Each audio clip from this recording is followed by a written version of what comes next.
ঠিক আছে, কি বললাম, সেমিস্টার 3 এর সিলেবাস মানে হোমোটপি থিওরি যেটা আছে, ঠিক আছে, সেটা হচ্ছে এইটা। এই হোমোটপি থিওরি তোকে যে বেসিকটা জানতেই হবে, কারণ এর সাথে রিলেটেডই হচ্ছে হোমোলজি থিওরি। অনেকে হোমোটপি ছাড়াও হোমোলজি পড়ে ফেলে, কিন্তু তাতে বেশ অসুবিধা তৈরি হয়, কারণ তোর বেসিক থিওরিটা মানে এই অ্যালজেব্রিক অপারেশনটা আসছে কোত্থেকে সেটা তুই বুঝতেই পারবি না। ঠিক আছে, হোমোলজি থিওরি এখানেও আমাদের কাজ একই রকমের হবে, যেরকম আমরা হোমোটপি থিওরিতে করেছি, যে আমাদের অ্যালজেব্রিক গ্রুপ বানাতে হবে অ্যালজেব্রিক টপোলজিতে ওপর, টপোলজির ওপর গ্রুপ ডিফাইন করতে হবে। ফান্ডামেন্টাল গ্রুপ আমরা ওখানে ডিফাইন করেছিলাম, হোমোটপি গ্রুপ যেটাকে আমরা বলতাম, এখানে আমরা হোমোলজি গ্রুপ আমরা এখানে ডিফাইন করব, যেটা হচ্ছে এখানের বক্তব্য। অ্যালেন হ্যাচার অবশ্যই ভালো বই, আমাদের তো ফলো আলটিমেটলি করতেই হবে, টু বি অনেস্ট। ইউনিভার্সিটির অ্যালজেব্রিক টপোলজির পার্ট 2 এর নোটটা সবাই আশা করি নোটটা তোরা পেয়েই গেছিস। তো এইটা আমাদের করতে হবে অ্যালজেব্রিক টপোলজিতে। অ্যালজেব্রিক টপোলজিতে যেটাতে মেন সম্ভাবনা হচ্ছে ঠিক মতো সলভ না করার। একটা জিনিস দেখ, পরীক্ষার হলে সলভ ঠিক মতো না করতে পারা, দিয়ে এক্সামটা কোয়ালিফাই না করার, তার মেন রিজন হচ্ছে লোকজন অ্যালজেব্রিক টপোলজি না পড়ে পিডিই পড়তে চায়।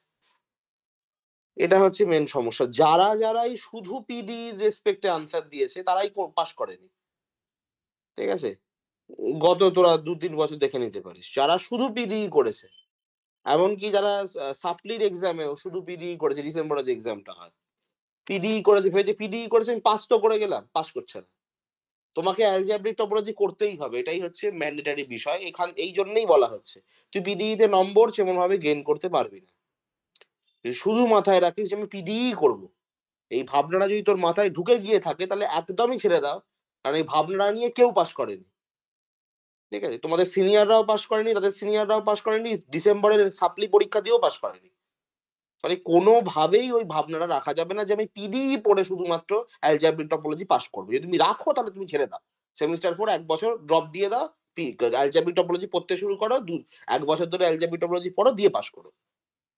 একদম অনেস্ট কথা বলছি, কারণ আমি চাই না যে তুই প্রচুর খাটাখাটি করে পিডি সাবমিট করলি, দিয়ে তুই কোনো রেজাল্টই বেরিয়ে না, তোর রেজাল্টে সেই সাপ্লিই চলে এলো।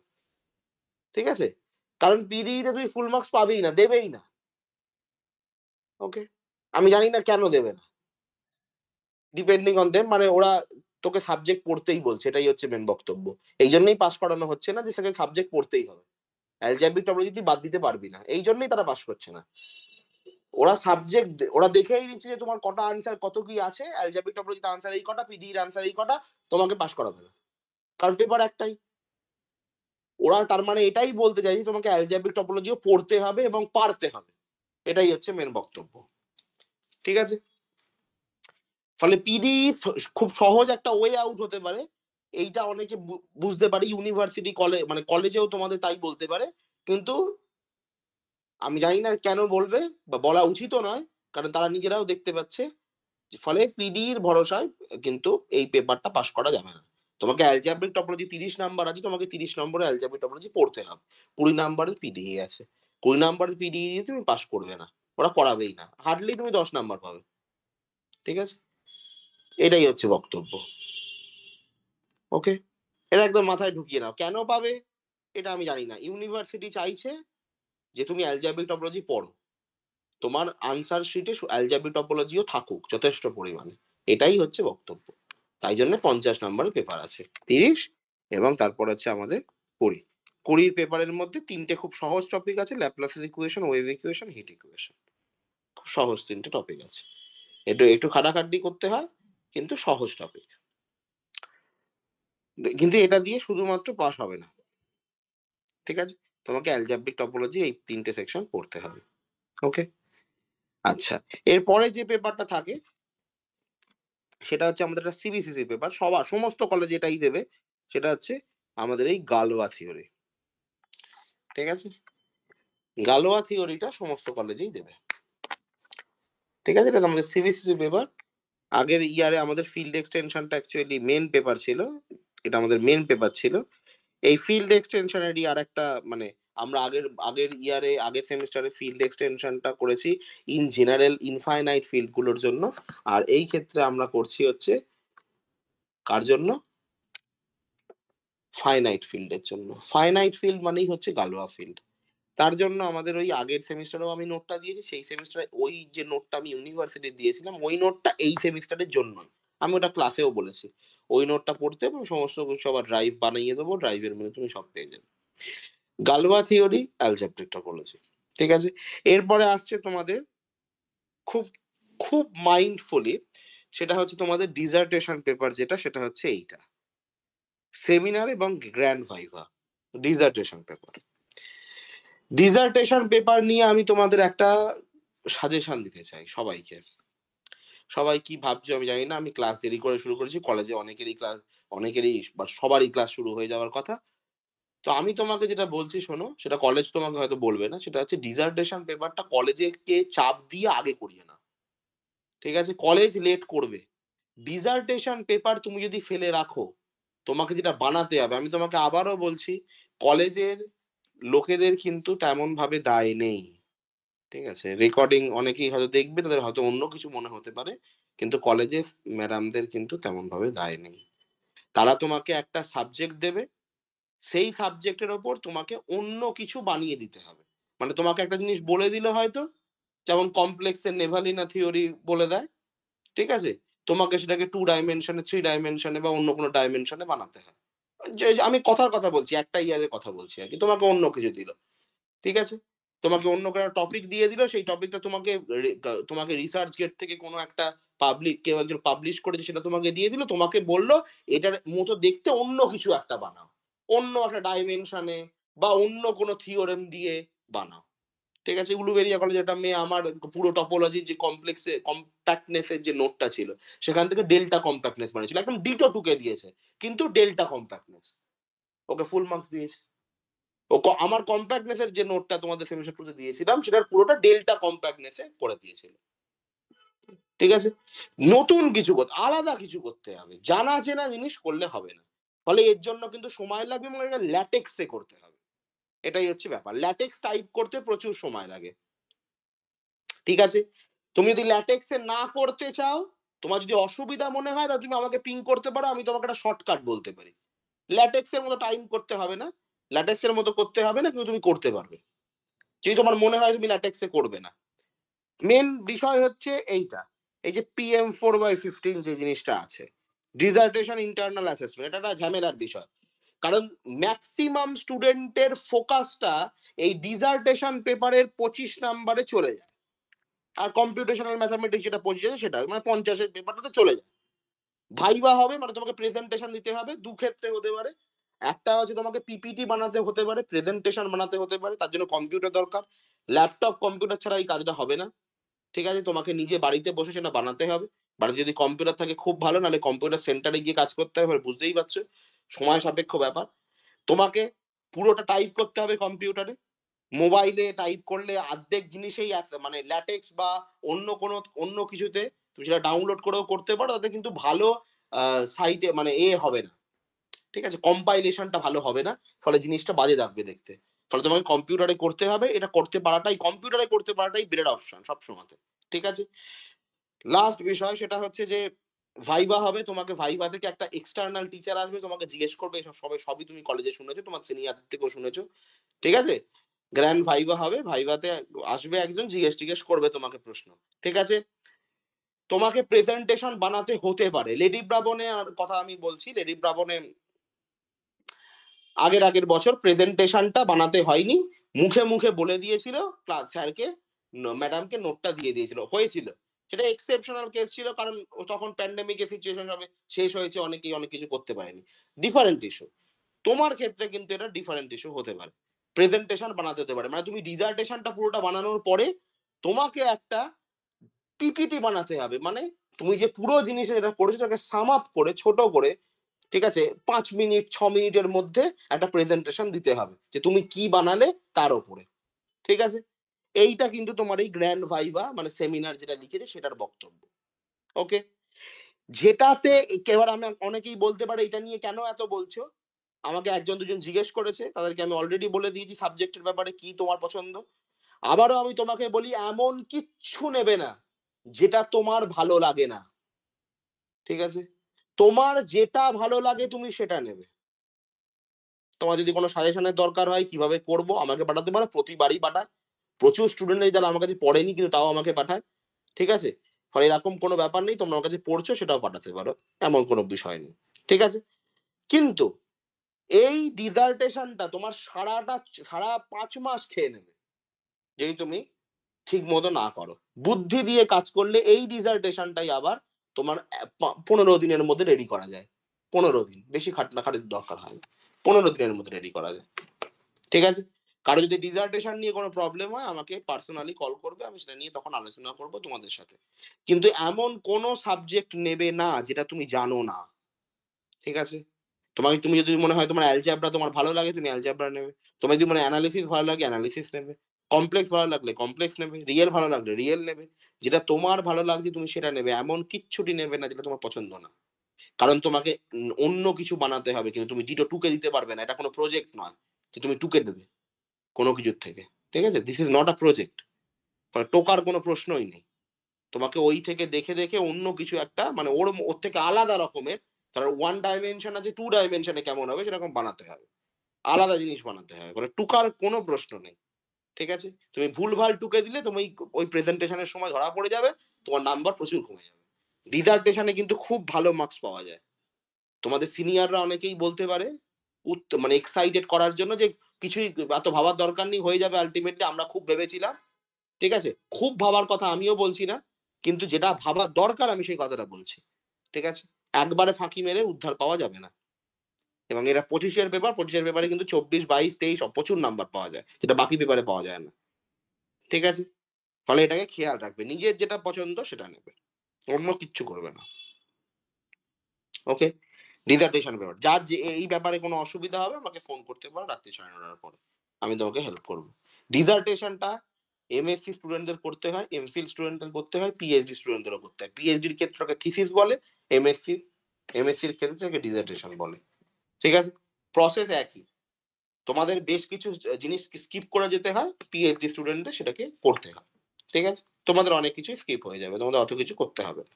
শুধু ল্যাটেক্সে টাইপ করবে, ছাপিয়ে নেবে, প্রজেক্ট মানে সুন্দর করে চ্যানেল ফাইল বা যা ইচ্ছা তোমাকে যেটা করতে বলেছে সেটা করে নেবে, একটা প্রেজেন্টেশন বানিয়ে নেবে, দিবে, ব্যাস। ঠিক আছে? একটা শর্ট ভার্সন, পিএইচডি তে কি করতে হয় তার একটা শর্ট ভার্সন। ওকে? এটা খেয়াল রাখবে সবাই ডিসার্টেশন পেপারে। ওকে?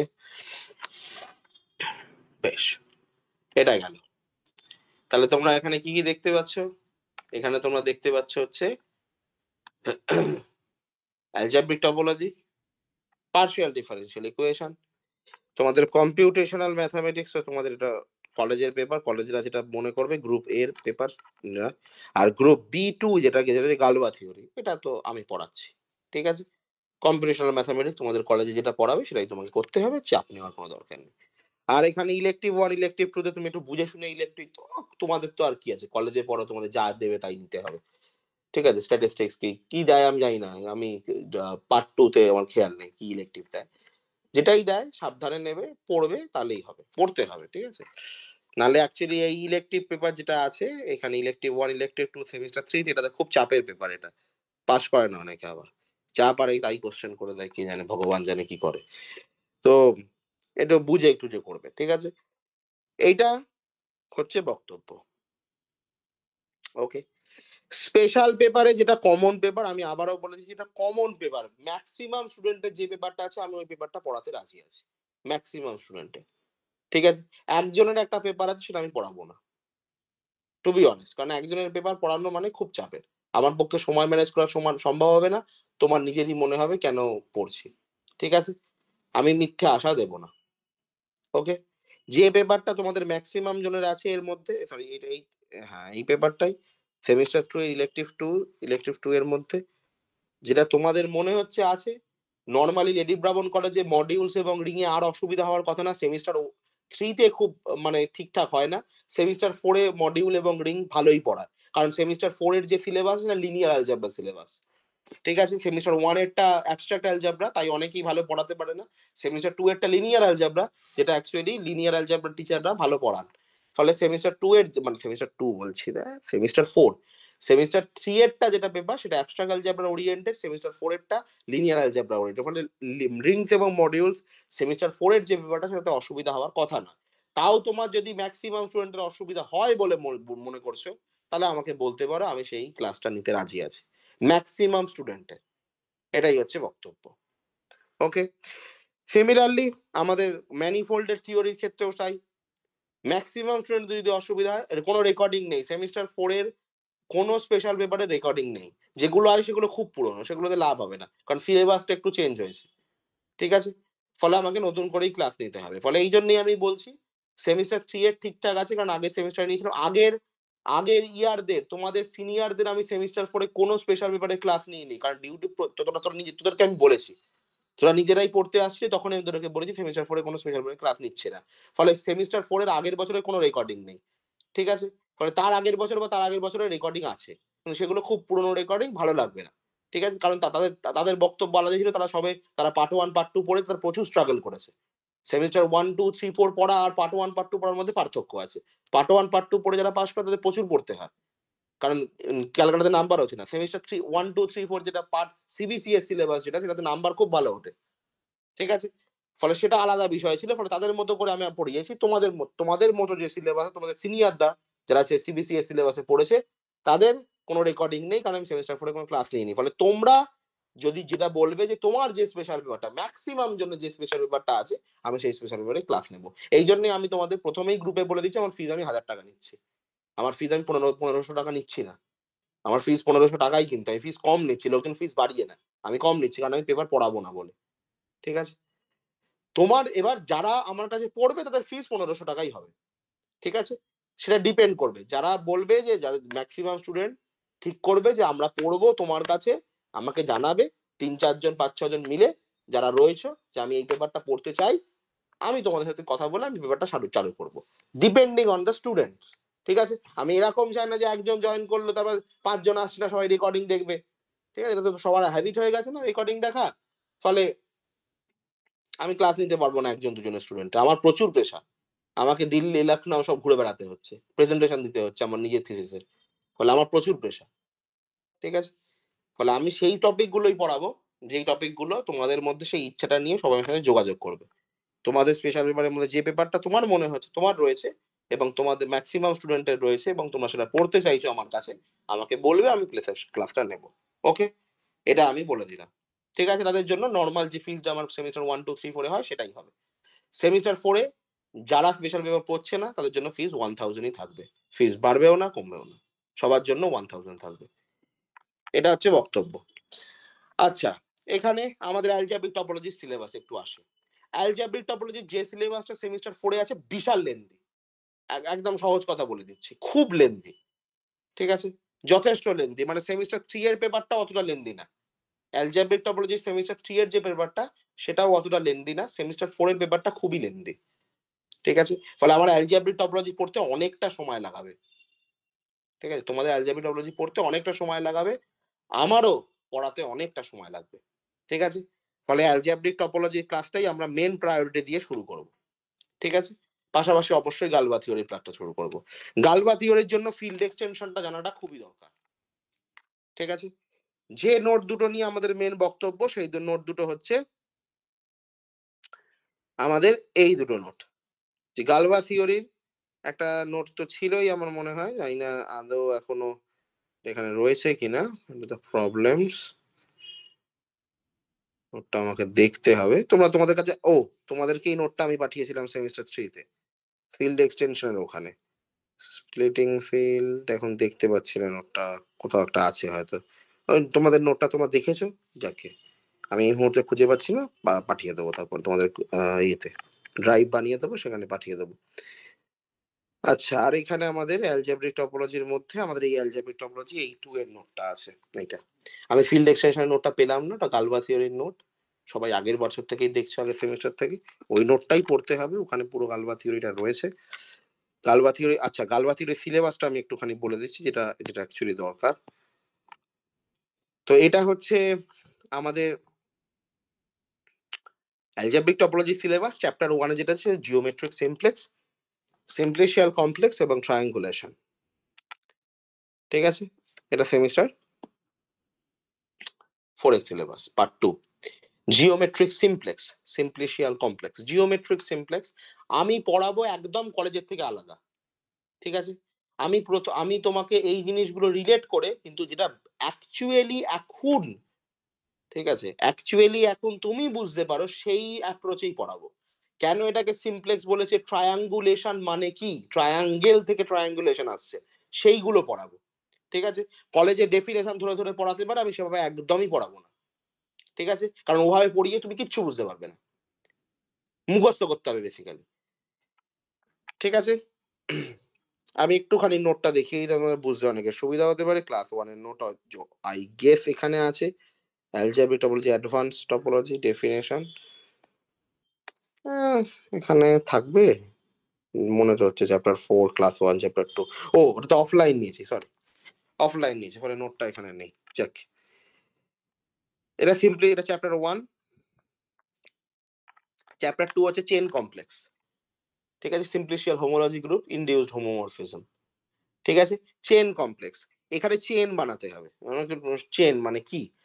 এই এইটা আমি তোমাদের একটুখানি ফ্র্যাঙ্কলি বলি, যাদের মডিউল থিওরি আছে, সেমিস্টার 3 তে যারা মডিউল পড়েছ, তাদের একটু বেশি সুবিধা হবে এটা বোঝার জন্য। ঠিক আছে? কারণ এখানে আমরা একদম ডিরেক্টলি মডিউলের ডেফিনেশন গুলোই ব্যবহার করব। মডিউল থিওরি যেটা আর কি। ঠিক আছে? Module theory. এবার অনেকেই ভাবে আমার তো মডিউল ছিল না, তাদের একটু অসুবিধা হবে। তারা সেই অসুবিধাটাকে একটু ওভারকাম করতে পারো, যেহেতু তুমি সেমিস্টার 2 তে তোমাদের একটা মডিউল ছিল লিনিয়ার অ্যালজেব্রা সিলেবাসের মধ্যে। তোমাদের সেই মডিউলটাও একটু আধটু ক্লিয়ার থাকে। ঠিক আছে? যদি তোমার মনে হয় না আমার সেমিস্টার 2 এর মডিউলটা ক্লিয়ার নেই, আমি তোমাকে সেমিস্টার 2 এর লিনিয়ার অ্যালজেব্রার মডিউলের রেকর্ডিং দিতে পারবো। 3-4টে ক্লাস আমার মনে হয় আছে। সেটা দেখলেও তোমার অনেকটা হেল্প হবে। ঠিক আছে? ঠিক আছে? মডিউল এখানে কাজে লাগবে। ওকে? আমি তোমাদের সেমিস্টার 3 তেও বলেছিলাম যখন স্পেশাল পেপার দিচ্ছিল যে মডিউল অবশ্যই নিও। ঠিক আছে? তার কারণ তোমার চ্যাপ্টার সেমিস্টার 4 এ আমাদের অ্যালজেব্রিক টপোলজিতে মডিউলটা খুব ভালোভাবে কাজে লাগতে চলেছে। ঠিক আছে? দেখো এখানেই দেখো ডায়াগ্রাম ইজ কমিউটেটিভ, এটা মডিউলের অ্যাকচুয়ালি। তাই না? Diagram is commutative, each rectangle in this diagram is commutative. এই যে স্ট্রাকচারটা এখানে, এটা মডিউলের স্ট্রাকচার। মডিউল তুমি যদি না জানো তাহলে তোমার খুব অসুবিধা হবে এখানে। ঠিক আছে? বুঝতে অসুবিধা হবে, তোমাকে স্ট্রাগল করতে হবে। ঠিক আছে? বেসিক মডিউল তোমার জানতে হবে। একান্ত যদি তুমি মনে করো যে না জানবো না, সময় হচ্ছে না, ঠিক আছে, তুমি একটু বোঝার চেষ্টা করো। ঠিক আছে? আমি বলবো সেগুলো শুনবে। কিছু মাথায় না গেলেও মনের ভেতর দিয়ে তো যাবে কিছু একটা। তো সে তাতে একটু হলেও উপকার হতে পারে। ঠিক আছে? মানে 100% বুঝতে পারবে না মডিউল ছাড়া। ঠিক আছে? কিছু চ্যাপ্টার তো অবশ্যই না।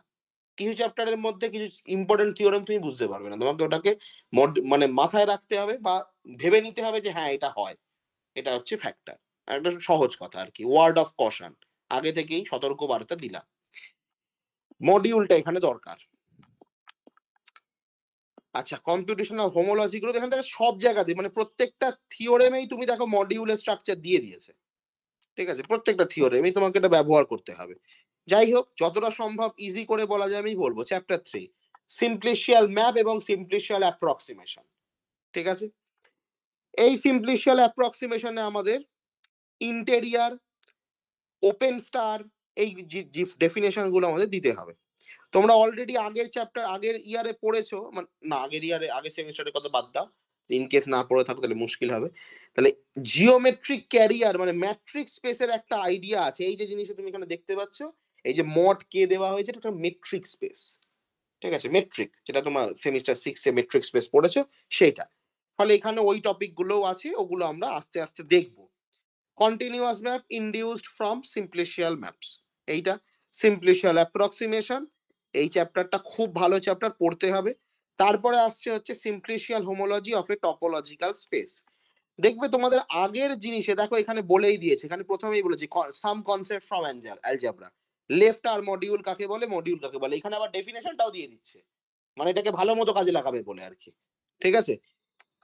ফলে এখানে কিছু বেসিক ডেফিনেশন দিয়ে দিয়েছে, বেসিক থিওরেম, এগুলো মনে রাখতে হবে। এক্সাক্ট স্প্লিট দিয়ে দিয়েছে রিডিউসড হোমোলজির আগে অবধি। দেখো এখানে বেসিক কিছু জিনিস আছে। ঠিক আছে? এটা আমি বলে দেবো না হয় ক্লাসে, যারা একবারেই মডিউল জানো না তাদের তাদের জন্য। আর যারা জানো তাদের তো কোনো অসুবিধাই হবে না। এখানে সাম কনসেপ্ট ফ্রম অ্যালজেব্রা মানে মডিউলস এর কথাই আরকি। ঠিক আছে? এখানে মডিউলস এর কিছু থিওরেম আছে, ফ্রি মডিউল কাকে বলে আমি ডেফিনিশন গুলো মনে বুঝিয়ে দেবো আরেকবার করে, কোনো অসুবিধা নেই। আচ্ছা, রিডিউসড হোমোলজি অগমেন্টেশন ম্যাপ, এইটার ডেফিনিশন এখানে এগুলো তোরা অনেকেই জানিস না, চিন্তার কোনো কারণ নেই। আমি জাস্ট সিলেবাসটা একবার করে একটা ওভারভিউ বলছি। 0 ডাইমেনশনাল হোমোলজি গ্রুপ, এবং এখানে তো হোমোলজি গ্রুপ অফ ডিএনএসএন। তুই লক্ষ্য করবি এটা হোমোটপি গ্রুপ অফ ডিএনএসএন ও তোরা করেছিলি। ঠিক আছে? এইখানে তোদের হোমোলজিটা করতে হবে। এবং ইন্টারেস্টিং ব্যাপার, আগের সেমিস্টারে তোদের অনেক কিছুতেই তোদের মনে হয়েছে যে এইটা কেন হচ্ছে? তার লজিকটা এখানে তোরা পাবি যে ওটা কেন হচ্ছে না। যেমন অনেক জায়গাতেই আমরা মানে যেমন আমরা সাইক্লিক গ্রুপ যেটা জেড হয়, বা সহজ কথায় যেটাকে আমরা সার্কেল বলে থাকি। তো সার্কেলের সাথে সাইক্লিক গ্রুপের একটা ভালো লিঙ্ক আছে। সার্কেলের যেটা হোমোটপিক গ্রুপ সেটা হচ্ছে সাইক্লিক গ্রুপ। তো কেন হয়? সেটার একটা ডিটেইল ব্যাখ্যা এখানে আছে। ঠিক আছে? এই আমাদের সিলেবাসের মধ্যে। ঠিক আছে? হোমোলজি থিওরিতে। এবং তার খুব সুন্দর ব্যাখ্যা হচ্ছে আমাদের অ্যাবেলিয়ান প্রপার্টিটা কেন আসে, সাইক্লিক গ্রুপের যে অ্যাবেলিয়ান প্রপার্টিটা সেটা আমি কি করে টপোলজিক্যাল স্পেসে পাই, যেটা আমরা সিম্পলিশিয়াল কমপ্লেক্সের মাধ্যমে দেখবো। খুব ইন্টারেস্টিং ব্যাপার, কিন্তু তুই ভালো মতো বুঝতে পারিস। একদম ওই গতানুগতিক মুখস্থ বাজি করলে হবে না এখানে। ঠিক আছে?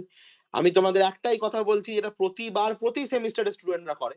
2-3 জন স্টুডেন্ট থাকে যারা কোয়ালিফাই করে যায়, কিন্তু বাকি স্টুডেন্টরা কেন করে না, তারা হচ্ছে এইটাকে তারা খুব লাইটলি নেয়।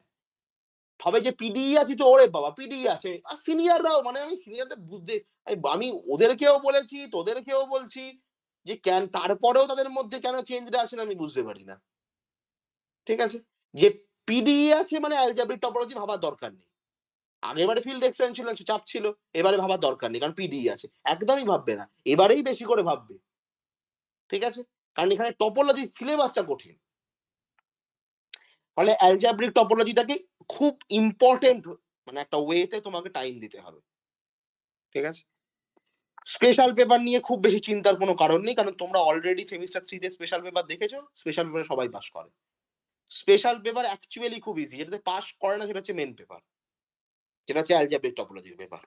প্রত্যেকটা সেমিস্টারে সেমিস্টার 3 এবং 4 এ অ্যালজেব্রিক টপোলজি পেপারেই লোকজন পাস করে না। স্পেশাল পেপার নিয়ে চিন্তার কোনো কারণ নেই, আমি সেমিস্টার 1 থেকে বলছি। ঠিক আছে? এবং তোমরা নিজেরা যারা সেমিস্টার 3 তে পরীক্ষা দিয়েছো তারা অনেকে রিয়ালাইজ করতে পেরেছো। যারা মোটামুটি পড়াশোনা করে গেছে তারা স্পেশাল পেপারে পাস করে যাবে। কিন্তু মেন পেপারে খুব অসুবিধা হয়। কারণ মেন পেপার, এবং মেন পেপারটাই অ্যাকচুয়ালি গুরুত্বপূর্ণ। কারণ তোমাকে ইন্টারভিউ বোর্ডে তোমাকে এটাই জিজ্ঞেস করবে যে এটা তোমার মেন পেপার ছিল, সবাই এটা পড়েছে। স্পেশাল পেপার তো সবাই পড়ে না। তুমি পড়েছো, অন্য কেউ অন্য কিছু পড়েছে। স্পেশাল পেপারটা সবাই পড়েছে। তোমার স্পেশাল পেপারে কেন এই এটা রয়েছে, সাবলিটার রয়েছে। এটা তোমাকে তখন তুমি কোনো ল যুক্তির পর্যায়ে থাকবে না। যারা এরপরে পিএইচডি করবে ভাবছো আরকি, রিসার্চ করবে ভাবছো, যারা মনে করছো স্কুল সার্ভিসে যাবে তাদেরকেও কিন্তু এটা ফেস করতে হবে। ঠিক আছে? স্কুল সার্ভিস কমিশন গুলোতেও কিন্তু, সেটা তুমি ওয়েস্ট বেঙ্গল বা স্টেট বা সেন্ট্রাল যাই ভাবো না কেন, সেখানেও কিন্তু তোমাকে 11, 12, 9, 10 এর কোশ্চেন করে না। এটা মাথায় রাখো। স্কুল সার্ভিস কমিশন যখন তুমি 11, 12 লেভেলের পরীক্ষা দিচ্ছ, কি বলে সেটাকে, এইচএস লেভেল কি একটা নাম আছে আমি ভুলে গেছি। তো সেই পরীক্ষাতেও তোমাকে কিন্তু স্কুল লেভেলের কোশ্চেন জিজ্ঞেস করে না, তোমাকে একটা উপপাদ্য সলভ করতে দেবে না। ঠিক আছে? তো বি প্রিপেয়ার ফর দ্যাট। তোমাকে এমএসসির বিএসসি এমএসসির কোশ্চেনই জিজ্ঞেস করবে। এবং পরীক্ষাটাও বিএসসি এমএসসি লেভেলেরই হয়। সেট পরীক্ষা যেরকম হয় ওরকমই পরীক্ষা হয়। খুবই সহজ পরীক্ষা হয় না। ফলে স্কুল সার্ভিসের পরীক্ষা দেওয়া মানেও যে এরকম না যে তুই ক্লাস 12 অব্দি আমি সবেতে ফার্স্ট হয়েছি মানে আমি স্কুল সার্ভিস ক্র্যাক করে যাবো, না। ওই প্রশ্নগুলো তোমাকে দেবে না। ঠিক আছে? তোমাকে এমএসসি বিএসসি লেভেলেই প্রশ্ন দেবে। Sequence series, sequence of function, series of function, integral equation, integral calculus, ঠিক আছে? টপোলজি, এই রিলেটেড প্রশ্নই দেবে। মেট্রিক স্পেস রিয়েল অ্যানালিসিস এগুলোই কোশ্চেন দেবে। ফলে টপিক তোমাকে আলটিমেটলি জানতেই হবে। ইন্টারভিউ বোর্ডে তোমাকে যা ইচ্ছা জিজ্ঞেস করতে পারে। কারণ ইন্টারভিউতে যারা জিজ্ঞেস থাকে তারা অ্যাকচুয়ালি কিন্তু প্রফেসরস। তারা স্কুল টিচার নয়। তারা প্রফেসর। মানে প্রফেসর যা ইচ্ছা জিজ্ঞেস করতে পারে। যেকোনো টপিকের উপরে। ঠিক আছে? ফলে উভয় ক্ষেত্রে কিন্তু নিজেকে তৈরি রাখতে হবে। আর তুমি যদি মনে করো একটা আইসিএসসি বোর্ডের কোনো একটা স্কুলে পড়াবে, 5,000 টাকা মাইনে নেবে আর 14 ঘন্টা করে খাটবে, তুমি সেটা পড়াতে পারো, তার জন্য কোনো পরীক্ষা লাগে না, তুমি নিজের বিএসসি সার্টিফিকেটটা নিয়ে গেলে তোমাকে স্কুলে ঢুকিয়ে দেবে, তোমার যদি ইংলিশটা ভালো থাকে। ঠিক আছে, ওর জন্য কোনো প্রিপারেশন না, কিন্তু প্রচন্ড খাটতে হবে, তোমার জীবন, ওর থেকে ভালো বিয়ে করে নেওয়া আর কি। ঠিক আছে, ওর থেকে ভালো বিয়ে করে নেওয়া। মেয়েদের কথা বলছি, ছেলেদের তো তাও হবে না। তো মেয়েদের সেই অপরচুনিটিটা আছে আরকি। কিন্তু আমার মনে হয় না তোরা এরকমই মেন্টালিটি নিয়ে মানে ডিমোটিভেশন নিয়ে ঘুরছিস যে আমার যদি কিছু না হয় তাহলে বিয়ে দিয়ে দেবো, বিয়ে করে নেবো। নিশ্চয়ই ঘুরছিস না। সবার একটা জীবনে একটা এম আছে, নিশ্চয়ই টার্গেট আছে। ফলে সেই টার্গেটটাকে ফুলফিল করার জন্য কিন্তু পড়তে হবে। ওকে? এটা করতে হবে। এবার আসছি হচ্ছে সিঙ্গুলার হোমোলজি। এটা আমাদের চ্যাপ্টার নাম্বার 5।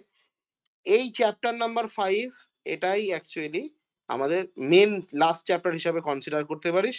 এখানে আমার মায়ের-ভিটরিস থিওরেম যেটা আছে সেটা, এটা চ্যাপ্টার নাম্বার 6, এতটা বেশি প্রায়োরিটি না দিলেও চলবে। ঠিক আছে? চেইন স্প্লিটিং মানে ওই সেই মডিউলের বক্তব্য। তোমাকে এখানে এই এক্সাক্ট তোমাকে মডিউলের জিনিসগুলোই প্রমাণ করতে হবে। এটা এক্সাক্ট সিকোয়েন্স। সবাই মডিউলে শুনেছো কথাটা। এই চ্যাপ্টারটাকে যদি তোমার সময় না হয়, না কুলায়, মন না পড়ে, আর এত কিছু মনে রাখা তো সম্ভব না। তুমি লাস্টের চ্যাপ্টারটা স্কিপ করতেই পারো। কিছু টপিক রেখে আরকি। যেমন কম্পিউটেশন অফ হোমোলজি গ্রুপ তো করতেই হবে, কিছু করার নেই। কিন্তু মেক্সিমাম কিছু টপিক তুমি চাইলে স্কিপ করতে পারো। ব্রাউডিয়ার ফিক্সড পয়েন্ট থিওরেম করা ভালো। কিন্তু তেমনভাবে কোয়েশ্চেন তো আমি দেখি না। তারপরে আছে চ্যাপ্টার নাম্বার 7। এইটা অ্যাকচুয়ালি হচ্ছে মানে তোমার যদি মনে হয় করবে তাহলে করে নেওয়া ভালো। কারণ চ্যাপ্টার নাম্বার 7 হচ্ছে তোমার সেমিস্টার 3 এর হোমোটপি থিওরি এবং সেমিস্টার 4 এর হোমোলজি থিওরি। এটা হোমোটপি ম্যাপ সবাই দেখেছো। পাই এক্স নামই দেখেছো হোমোটপি। হোমোটপি গ্রুপ, আর এটা H1 হচ্ছে হোমোলজি গ্রুপ। ফলে এদের মধ্যে একটা রিলেশন। এই চ্যাপ্টারটা কিন্তু ইম্পর্টেন্ট চ্যাপ্টার। কিন্তু এই চ্যাপ্টারটা আবার সেমিস্টার 3 ছাড়া হবে না। ফলে তোমার সেমিস্টার 3 তে তো কোনো অ্যালজেব্রিক টপোলজি তোমার যদি কিছুই না জানা থাকে, তাহলে কিন্তু এই চ্যাপ্টারটা ছেড়েই দেওয়া ভালো আরকি। ঠিক আছে? কারণ এই ক্ষেত্রে তোমার অসুবিধা হবে। কারণ ওই একদম সেম জিনিসগুলোই এপ্লাই করা হচ্ছে। তবে যদি তোমার চ্যাপ্টার 3 যদি সেমিস্টার 3 তে জিনিসগুলো ক্লিয়ার থাকে, তাহলে এই চ্যাপ্টার থেকে কিন্তু ১ টা থেকে ২ টো কোয়েশ্চেন থাকেই। ঠিক আছে? কখনো ৩ টে কোয়েশ্চেনও থাকে, তুমি কিন্তু ইজিলি কোয়েশ্চেনটা করতে পারবে। ঠিক আছে? খুব সহজে হয়ে যায় অ্যাকচুয়ালি। ঠিক আছে? এই হচ্ছে আমাদের সিলেবাসের ব্যাপার, সেটা হচ্ছে অ্যালজেব্রিক টপোলজির সিলেবাস।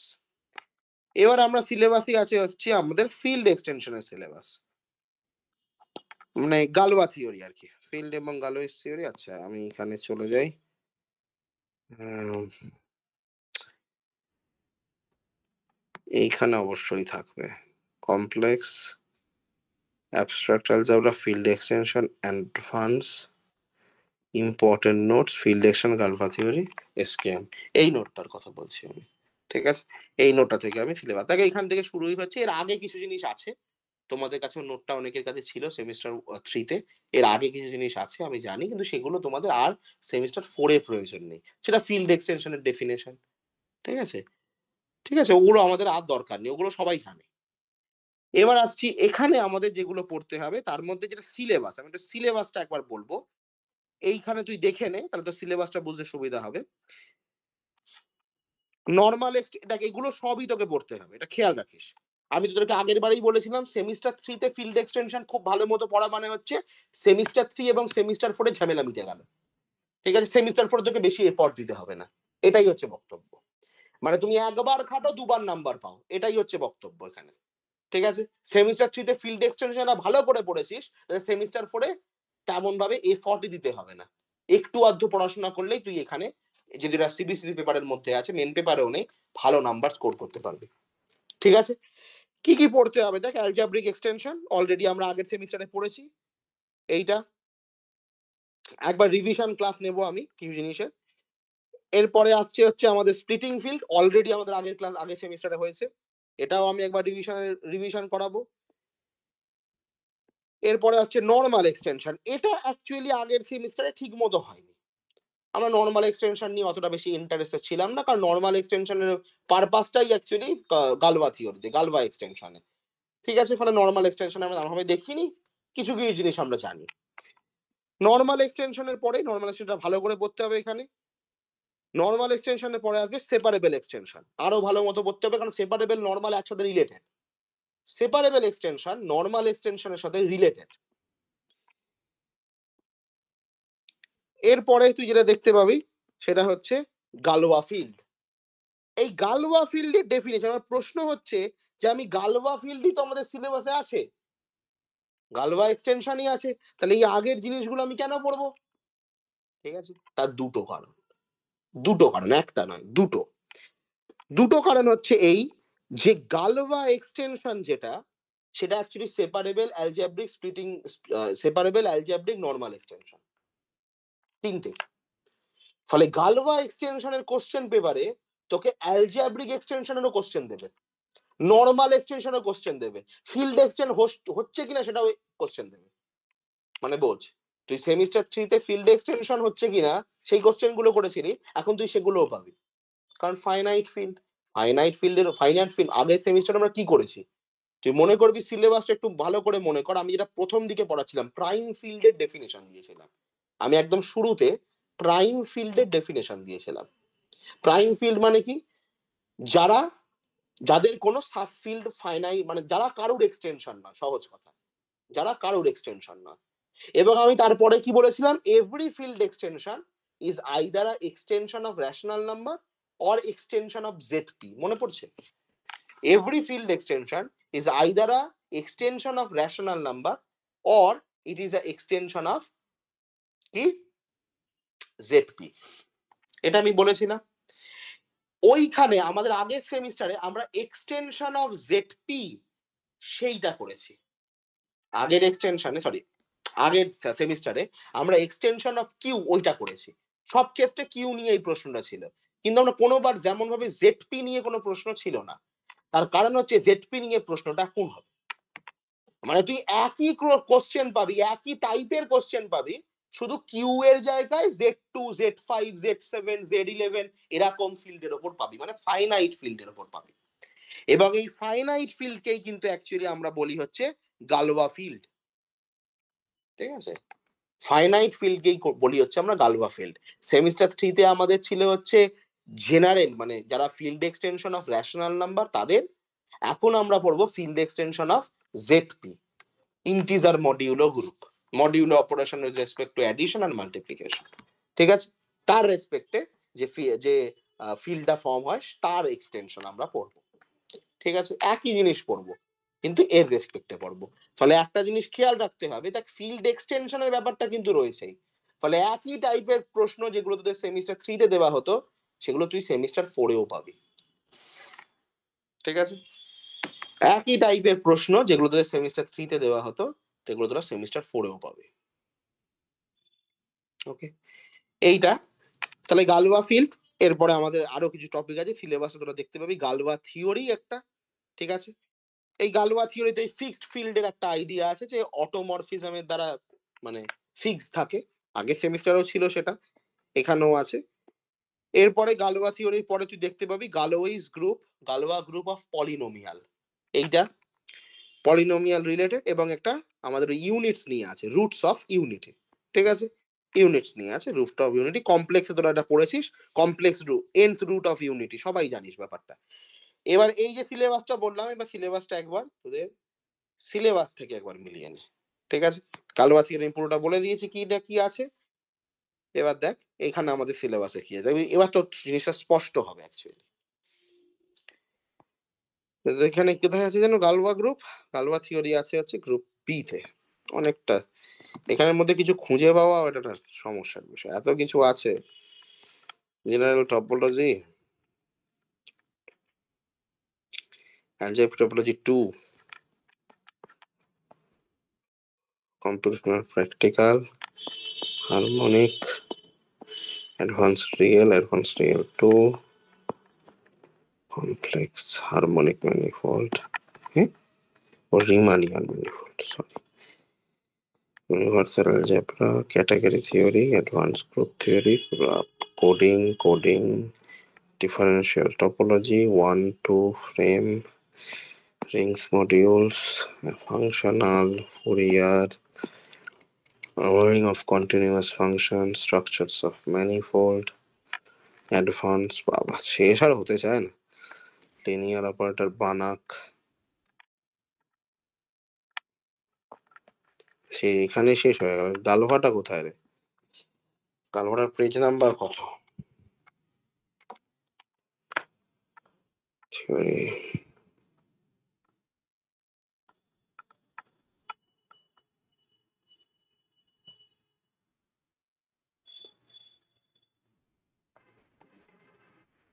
কেউ জানিস গালওয়ার পেজ নাম্বার কত? এই তো পেয়ে গেছি, আমি পেয়ে গেছি।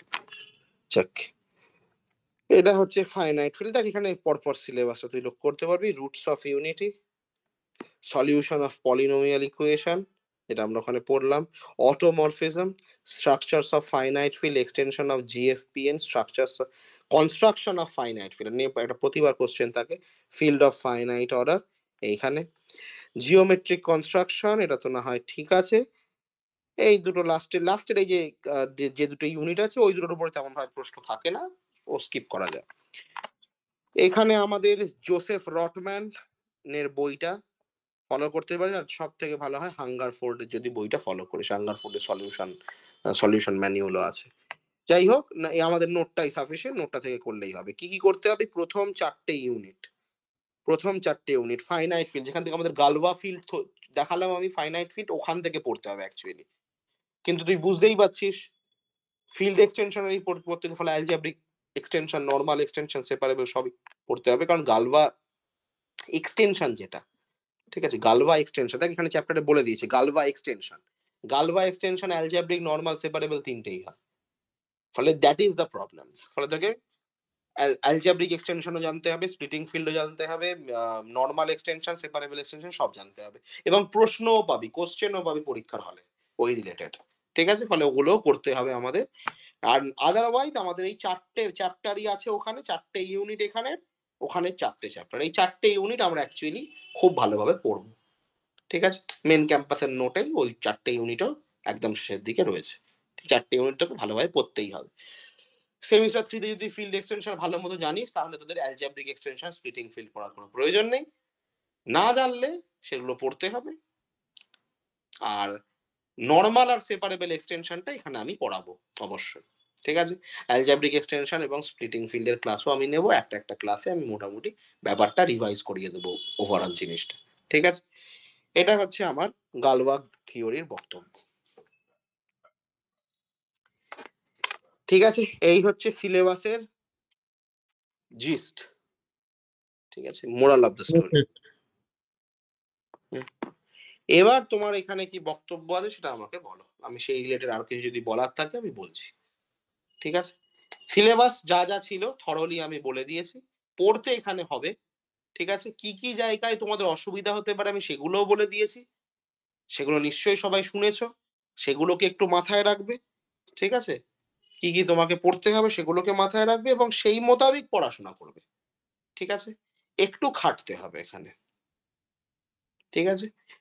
পিডিই সিলেবাসটা ঠিকই আছে, পিডিই সিলেবাস নিয়ে আমি বলেই দিলাম ওএভিডি গুলো।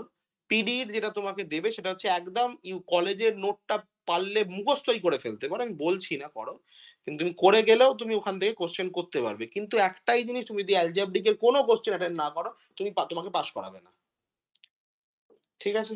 কারণ দেখো একটা জিনিস বুঝতে হবে, সেটা হচ্ছে তুমি বা আমি, যে কেউ বলি না কেন, যখনই কোনো কেউ, যে কোনো ম্যাথামেটিশিয়ান কোনো কিছু লেখে, ঠিক আছে, সেটা জানা হতে পারে বা চেনা হতে পারে, তখন কিছু না কিছু একটা ভুল থেকেই যায়, ঠিক আছে। একদম অ্যাকিউরেট লেখাটা জন্য অভিজ্ঞতা দরকার, ঠিক আছে, একদম অ্যাকিউরেট লেখার জন্য অভিজ্ঞতা দরকার, কিছু না কিছু আমরা মিস করে যাই, কোনো জায়গাটা অলেক্স লিখতে ভুলে গেলাম, ঠিক আছে, কিছুটা করে যাই আমরা। এমএসসি তে ওইগুলোতে কোনো ক্ষমা নেই, বিএসসি তে ওগুলোতে ক্ষমা ছিল, ফলে এই জন্য বিএসসি তে লোকজন প্রচুর নাম্বার পায়, এমএসসি এ তুমি ওইটা করতে পারবে না, তুমি তাহলে নাম্বার পাবে না। ফলে তুমি যে পিডিইটা পুরো কপি মেরে দিয়ে আসছো ওখানে, তুমি কপি মেরে দিয়ে আসলেও তোমার কিছু না কিছু একটা সিনটেক্স এরর থেকে যাবে, ঠিক আছে, কোনো না কোনো একটা সিনটেক্স এরর থেকে যাবে, কোনো একটা এরর থাকবেই, এবং সেই এররটা থেকেই তোমাকে কেটে বাদ দিয়ে দেবে না ভ্যালুটা, নাম্বারটা। এবার রিভিউ করার তো কোনো যুক্তি নেই, কারণ রিভিউ করা মানে 1 বছর সময়, তার মধ্যে তোমার তো ডিসেম্বরে সাপ্লি পরীক্ষাই হয়ে যাবে, ফলে ওই জন্য লোকজন রিভিউও করে না, আলটিমেটলি পড়ে, ঠিক আছে। ফলে তোমাকে আমি আগে থেকেই বলে দিলাম পিডির ওপর পুরো ভরসা করে যাবে না, ঠিক আছে। যেগুলো কলেজে পিডিই করাচ্ছি দ্যাট ইজ সেটাই মোর দ্যান এনাফ, সেগুলো করলেই হয়ে যাবে। কোথাও বুঝতে পারছো না আমাকে বলবে, আমি ক্লাসে পিডি ক্লাস নিয়ে ডিসকাস করে দেবো, কোনো অসুবিধা নেই, ঠিক আছে? কারণ পিডিই এমন কোনো ঝামেলার বিষয় কিছু না। ঠিক আছে? আমি হিট ওয়েভ এবং ল্যাপ্লাসের ইকুয়েশন তো আমি নেটের ব্যাচে একদিনে করিয়ে দিই। একদিনে অঙ্ক করা শিখিয়ে দিই। একদিনের ক্লাস। এইবারেই নিলাম। একদিনে শেষ। খুবই সহজ। অঙ্ক করাটা খুবই সহজ। কিন্তু একটাই বিষয় তোমাদের মাথায় রাখতে হবে। সেটা হচ্ছে টপোলজিটা পড়বে ভালো মতো। তোমাকে টপোলজির আনসার করতে হবে। সেরকমভাবে করতে হবে। আমি রিয়ালিটিটা বললাম। অনেকের মনে হতে পারে ডিমোটিভেশন। কিন্তু আমি তোকে রিয়ালিটিটা বললাম। আমি চাই না তোমাদের সাপ্লি হয়ে যাক। আমি তোমাকে রিয়ালিটিটা বললাম। সবাইকেই বলি, সবাই ওই শেষের দিকে ১ম দিকে অ্যালজেব্রা ১ম দিকে টপোলজি পড়ে না, শেষের দিকে কিছু মনে করতে পারে না, বুঝতে পারে না আর। ঠিক আছে? ফলে শেষের দিকে গিয়ে আর হয় না, সবাই পিডিই পড়ে যায় এবং আল্টিমেটলি সাপ্লি পায়। সবাই এটা করে। আমি চাই না তুমি এটাও করো। ১ম থেকে পড়তে থাকো।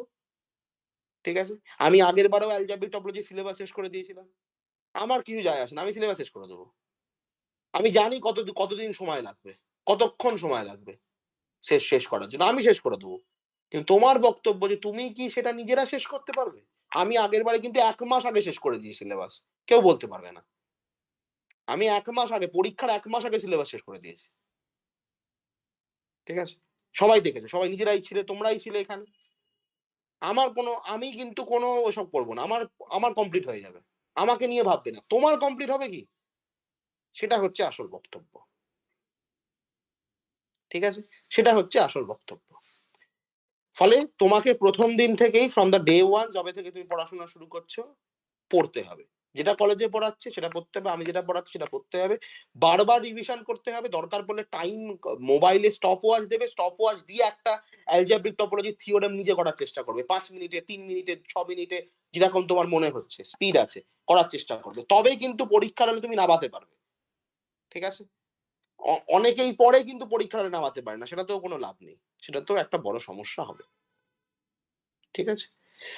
এই ব্যাপারগুলো তোমাকে আমার বলার ছিল। ঠিক আছে? ৬টার সময় ক্লাস শুরু হয়, ৬:৪৬ বাজে। ৪৬ মিনিট ধরে এই কথাগুলো বলছি। এর বাইরে তোমার যদি কিছু জিজ্ঞেস করার থাকে বলবে, নাহলে আমি অ্যালজেব্রিক টপোলজি শুরু করব। জিজ্ঞেস করো, কারো যদি কিছু জিজ্ঞেস করার থাকে এই ব্যাপারে। আর কিছু যদি জিজ্ঞেস করার থাকে। ডিসার্টেশন এর ব্যাপারে আমি বলে দিলাম, সেটা জিজ্ঞেস করার থাকলে সেটাও বলতে পারো। যার ডিসার্টেশন এর কোনো অসুবিধা মনে হচ্ছে আমাকে রাত্রিবেলা ৯:৩০ নাগাদ ফোন করবে। WhatsApp এ মেসেজ করলে কিন্তু আমি WhatsApp এ ২ দিন পরে অন হলে ২ দিন পরে রিপ্লাই পাবে। ঠিক আছে? কারণ আমার প্রচুর চাপ যাচ্ছে, আমি WhatsApp রেগুলার খুলছি না। ফলে তোমার যদি কিছু বলার থাকে, খুব এমার্জেন্সি থাকে, যে তোমার মনে হয় খুব এমার্জেন্সি নেই, তাহলে আমাকে WhatsApp এ মেসেজ করে দিতে পারো। এমার্জেন্সি থাকলে রাত্রি ৯:৩০ পরে ফোন করবে। ডিসার্টেশন এর ব্যাপারটা ১ম থেকেই শুরু করে দাও। তোমাদের কলেজে কিন্তু লোকজন ঢিলে দেবে। কলেজের লোকজন ঢিলে দেবে। তোমরা ঢিলে নিলে হবে না। কারণ পরীক্ষার আগে গিয়ে ডিসার্টেশন করা মানে পরীক্ষাটা গেল। পরীক্ষার পড়া হবে না। পরীক্ষার সময় রিভিশন হবে না। ফলে যে বিষয়ে লোকজন সবথেকে বেশি ফেঁসে যায় সেটা হচ্ছে ডিসার্টেশন ১ম এ দেয়নি। শেষের দিকেই দিয়েছে। লোকজন ১ম এর দিকে পরে অব্দি নি। ফলে শেষে গিয়ে ডিসার্টেশন করবে নাকি সেমিস্টার পরের পরীক্ষার জন্য পড়বে? যে কোনো একটা হয় না। এবার ডিসার্টেশনটা আলটিমেটলি জমা দিতেই হবে। ফলে ওটা জমা পড়ে যায়। সেমিস্টার পরে সাপ্লি এসে যায়। ঠিক আছে? ফলে ১ম থেকে যদি তোমার ডিসার্টেশন তুমি ১ম এ পাচ্ছ না কলেজে, তাহলে ১ম এ সেমিস্টারের পড়া পড়ো। যদি তুমি ১ম এই ডিসার্টেশন পাচ্ছ, তাহলে সেমিস্টারে পড়ার পাশাপাশি ডিসার্টেশনটা অল্প করে করে রাখো। আর যে সাবজেক্টটা সহজ মনে হচ্ছে সেটা চয়েস করবে। পাকামি করবে না। ঠিক আছে? পাকামি একদম করবে না। যে আমি এইটা পড়েছি, আমার স্পেশাল পেপার এটা ছিল, আমি এটাই নেব। কোন ব্যাপার নেই। তোমার স্পেশাল পেপারে কিছুটা থাকতেই পারে। আমার স্পেশাল পেপারে ফাংশনাল অ্যানালিসিস ছিল। আমার স্পেশাল পেপারে ফাংশনাল ছিল। ওকে? আমার স্পেশাল পেপার ফাংশনাল এবং অপারেটর থিওরি। কিন্তু আমার মেইন সাবজেক্ট সবাই জানে ম্যানিফোল্ড। ঠিক আছে? তাহলে আমি ডিসার্টেশনে কি চয়েস করব? যেটা আমার ভালো লাগে আমি সেটাই চয়েস করব। টপোলজিক্যাল ভেক্টর স্পেস হলে সেটা তাও পড়া যায়। সেটা আল্টিমেটলি ফাংশনাল। তাই ফাংশনাল পড়তে আমার কোনো অসুবিধা নেই। কিন্তু তাও আমার যেটা ভালো লাগে আমি সেটা করব। এটাই হচ্ছে মেইন বক্তব্য। তুমি যেটা বুঝতে পারো সেটাই করবে। এই ডিসার্টেশনটা পিএইচডি থিসিসের মতো। তোমার যেটা ভালো লাগে তুমি সেটাই নেবে। তুমি সেটা না পাও তাহলে রিলেটেড টপিকটা নেবে। তাহলেও তুমি বাঁচবে। ওকে? তাহলেও তুমি বাঁচবে। তোমার মডিউল ভালো থাকে, তোমার মডিউলের কিছু নেই। তোমার অ্যালজেব্রা আছে, তাহলে অ্যালজেব্রা নেবে। কারণ মডিউলের সাথে রিলেটেডই। রিলেটেড জিনিসপত্র নিলে তাও বেঁচে যাবে, কিন্তু তুমি যদি একদম সম্পূর্ণ অন্য কোনো জগতের জিনিসপত্র নিয়ে না, যেটা তুমি পড়োই নি, তা তুমি কিন্তু ফেঁসে যাবে। তো ওরকম জিনিস নেবে না। একদম সহজ সাপটা জিনিস নেবে, যেটা তুমি বুঝতে পারছো। ওকে? কলেজে এসব কথা বলবে না। কিন্তু এটা রিয়ালিটি। ঠিক আছে? তারা পিএইচডি করেছে অনেক বছর আগে। ঠিক আছে? তখনকার দিনের পিএইচডির নিয়ম আলাদা ছিল। অত কিছু ভেরিফিকেশন থিসিস কিছুই হতো না। এখন এর পিএইচডির নিয়ম পুরো বদলে গেছে। পুরো গল্প হয়ে গেছে। ঠিক আছে? ৪ বছর পরেও লোকজনের থিসিস জমা পড়ছে না, লোকজনের ৪ বছর নষ্ট হয়ে যাচ্ছে। ফলে প্রচুর নিয়ম কানুন বদলেছে। ঠিক আছে? ফলে যেটা তোমার ভালো লাগে তুমি সেটা নাও। এবং সেই মোতাবেক ডিসার্টেশন কমপ্লিট করো। ঠিক আছে? ল্যাটেক্সে টাইপ করতে পারলে খুব ভালো। যদি তুমি ল্যাটেক্সে টাইপ করতে না পারো, তাহলে আমাকে পার্সোনালি জানাবে। আমি তোমাকে বলবো কি কোনটা করলে তোমার তুমি কেউ ধরতে পারবে না যে তুমি ল্যাটেক্সে টাইপ করোনি। ঠিক আছে? কোনটা করলে সেটা আমি তোমাকে বলে দেবো। ওকে? যদি ইন কেস ল্যাটেক্সে টাইপ করতে না পারো, ল্যাটেক্সে অনেক কিছু লিখতে হয়। সামান্য স্কোয়ার রুট লিখতে গেলে অনেক ঝামেলা পোহাতে হয়। ঠিক আছে? মানে ঝামেলা আছে। ওকে? তোমার যদি মনে হয় তাহলে করো না। ঠিক আছে? আরো উপায় আছে আর। কিন্তু ল্যাটেক্স তোমাকে যদি পিএইচডি করতে, তোমাকে ল্যাটেক্স শিখতেই হবে আরকি। পরবর্তীকালে ল্যাটেক্স শিখতে হবে। এই মুহূর্তে বেঁচে যাবে। এই মুহূর্তে তো পিএইচডি করছো না, ফলে চাপ নেওয়ার কোনো দরকার নেই। ঠিক আছে?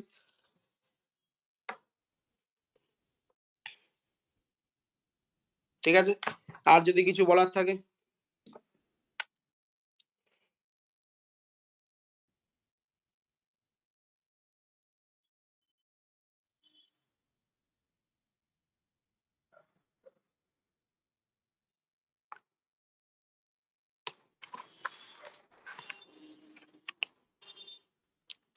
কারো কিছু জিজ্ঞেস করার আছে এই ব্যাপারে? এই পেপারগুলোর ব্যাপারে? বা কোনো কিছু ব্যাপারে? কোনো সাজেশন?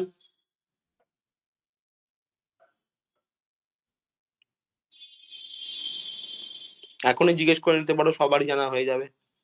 যদি আমি কিছু স্কিপ করে গিয়ে থাকি। আর না হলে আদারওয়াইজ আমি ক্লাস নেব।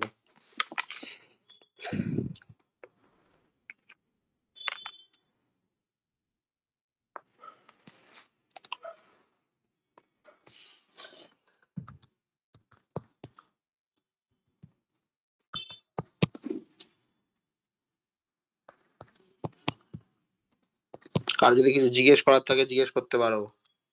আমি আবারও বলছি, তোমারই হেল্প হবে।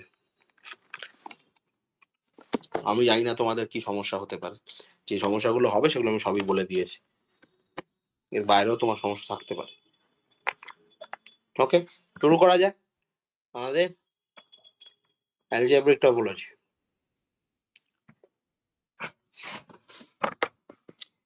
একদম ইউনিভার্সিটির নোট পড়ে বোঝা যাবে না। একটু চেঞ্জ করবো এখানে।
খাতা পাথর খুলে ফেলো। ঠিক আছে? আমি জাস্ট একটা জিনিস দেখছি।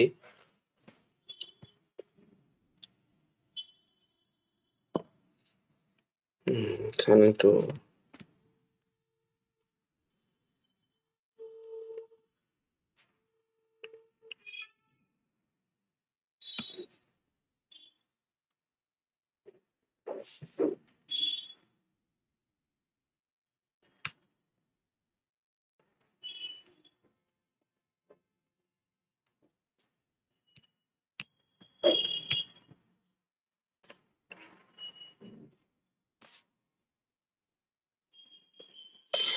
ঠিক আছে, শুরু করা যাক। খাতা খুলে ফেলো, এগুলো ইউনিভার্সিটির নোটে নেই। প্রথমে আসছি আমরা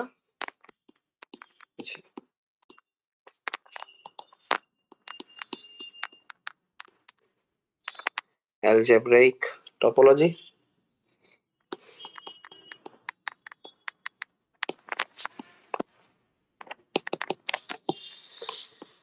হেডিং করো কনভেক্স হোল।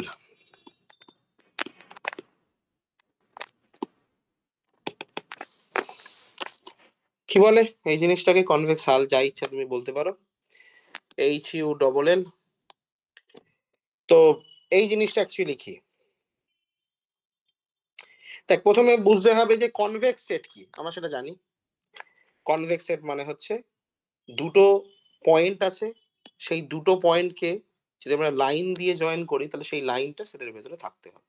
এটা হচ্ছে কনভেক্সের বক্তব্য। সেমিস্টার 3-তে কমপ্লেক্সের প্রথমেই কনভেক্স পড়াই আর কি, শুরুতেই কনভেক্সের সিলেবাস আছে। তো কনভেক্স সেটা হচ্ছে কনভেক্স, দুটো পয়েন্ট আছে, সেই দুটো পয়েন্টকে জয়েন করতে হচ্ছে যে লাইনটা রয়েছে সেই লাইনটা সেটের ভেতরে যেন পুরো দমে লাই করে। যেমন এই সেটটা কনভেক্স না, এটা তো আমি প্রচুরবার এক্সাম্পলটা দিই। এই সেটটা কোনোভাবেই কনভেক্স সেট নয়, কারণ এখানে লাইনটা এন্টায়ারলি লাই করছে না, এই স্ট্রেট লাইনটা, তাই এটা কনভেক্স নয়। কনভেক্স হাল কি?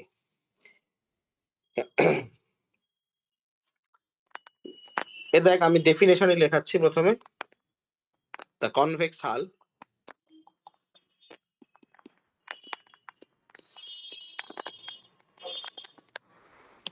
of a given set capital M is defined as এক number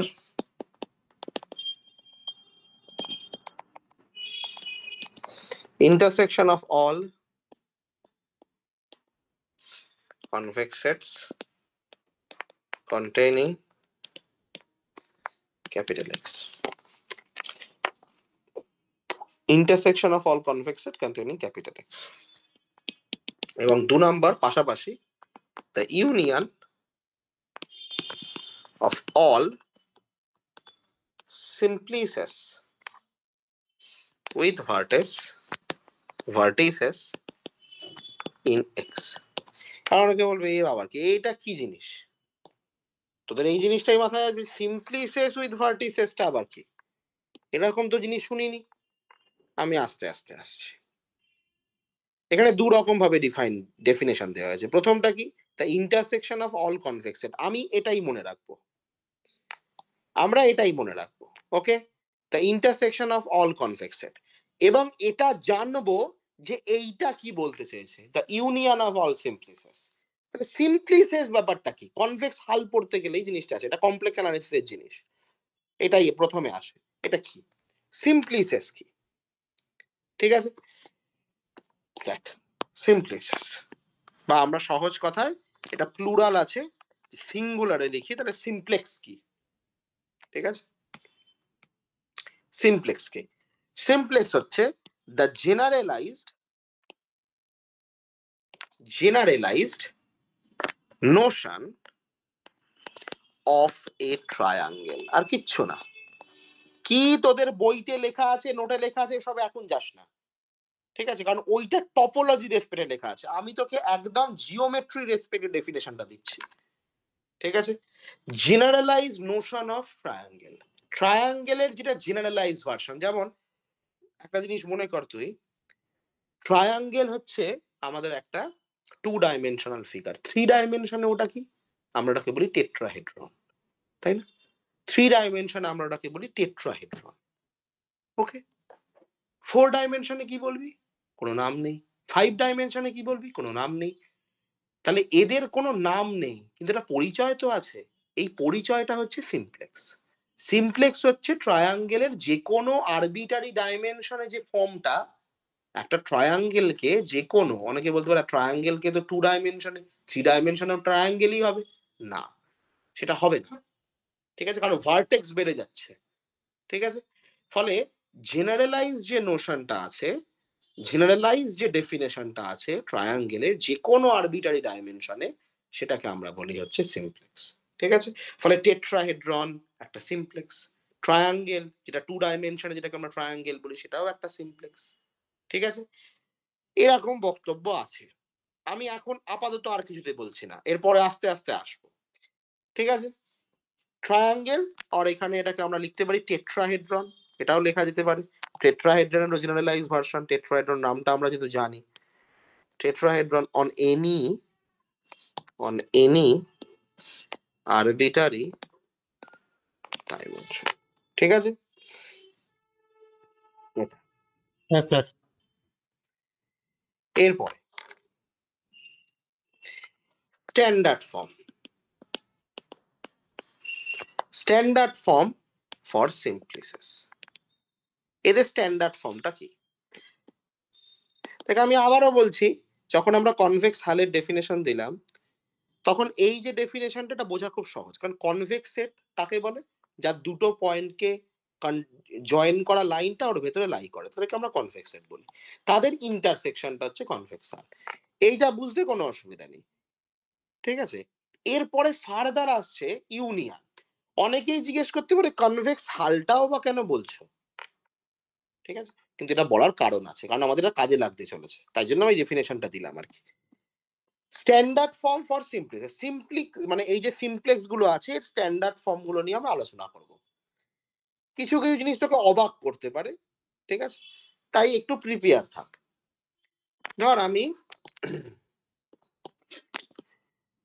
কোঅর্ডিনেট সিস্টেম একটা ড্র করে নিচ্ছি আমাদের পছন্দসই। এটাকে আমরা নাম দিচ্ছি x2, এটাকে আমরা নাম দিচ্ছি হচ্ছে ক্যাপিটাল X। ওকে, এটা আমরা নাম দিলাম। একটা স্ট্রেট লাইন কনসিডার করছি। কিরকম straight line? x1 plus x2 equals to 1। এটা স্ট্রেট লাইন। এখানে x অ্যাক্সিস y অ্যাক্সিস লিখিনি, হ্যাঁ, x1 x2 লিখেছি। x1 x2 সমান x1 plus x2 equals to 1।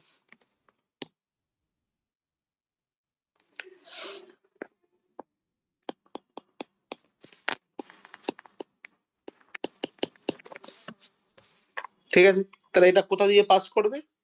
তুই যদি একবার 0 বসাস তাহলে x1 সমান 1 পাবি, একবার x2 সমান 0 বসালে আর x1 সমান 0 বসালে x2 সমান 1 পাবি। এটা 1 1 দিয়ে পাস করা, 0 1 0 1 এবং 1 0 দিয়ে পাস করা একটা স্ট্রেট লাইন। এই যে 0 1,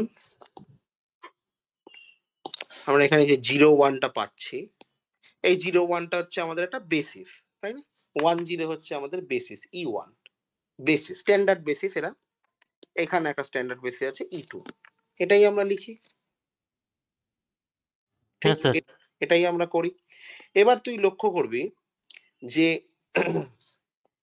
যে কোনো, আমরা জানি কি, যে কোনো এলিমেন্টকে আমরা বেসিসের লিনিয়ার কম্বিনেশনে লিখতে পারি। এটা আমরা সবাই জানি। একটা স্ট্রেট লাইনের জন্য এটা সত্যি।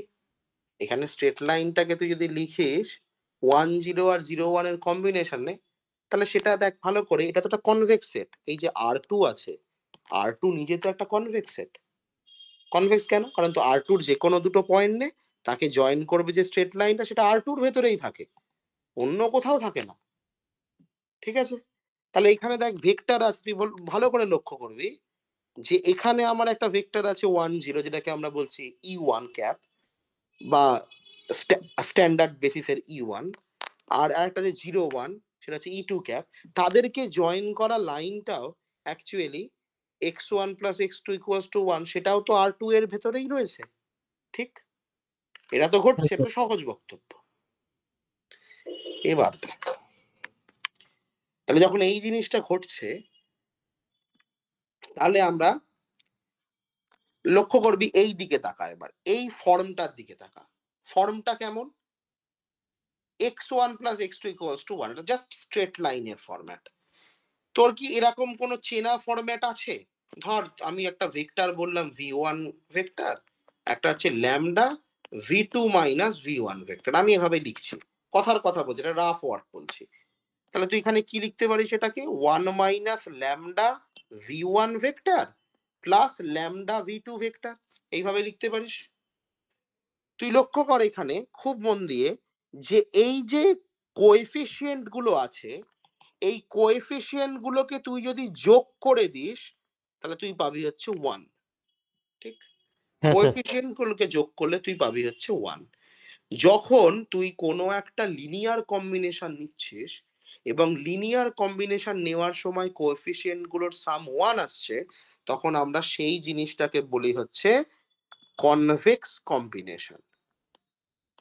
এবং এই কনভেক্স কম্বিনেশন অ্যাকচুয়ালি একটা লিনিয়ার কম্বিনেশন। কেন? এখানে একটা কনস্ট্যান্ট রয়েছে, এখানে দুটো ভেক্টর রয়েছে। লিনিয়ার কম্বিনেশন মানে লাইন, কনভেক্স কম্বিনেশনেও কনভেক্স সেটে আলটিমেটলি কি থাকে? লাইনই থাকে। ঠিক আছে? ফলে এই জিনিসটা কিন্তু আমরা দেখতে পাই কনভেক্স কম্বিনেশনের ভেতরেও। ঠিক আছে? এই জিনিসটা আমরা দেখতে পাই কনভেক্স কম্বিনেশনের ভেতরেও। ওকে?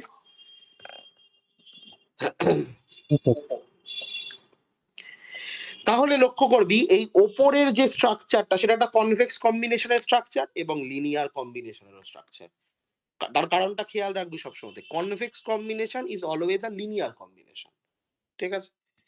এরপরে আসছি আমরা, তাহলে এখানে একটা কি পেলাম? একটা লাইন পেলাম। লক্ষ্য কর, লাইন পেয়েছি, কিন্তু জাস্ট লাইন, আর কিচ্ছু পাইনি। ঠিক আছে? আমি এখানে তিনটে ভার্টেক্স, আমি অরিজিন, এটা তো ট্রায়াঙ্গেলের বক্তব্য। আমি শুধু একটা লাইন পেয়েছি দুটো পয়েন্টকে জয়েন করার জন্য, জাস্ট দুটো লাইন। ঠিক আছে? তাহলে এই লাইনটা আমাকে কি দিয়েছে? লাইনটা আমাকে একটা ট্রায়াঙ্গেল ফর্ম করার সুযোগ দিয়েছে। ঠিক আছে?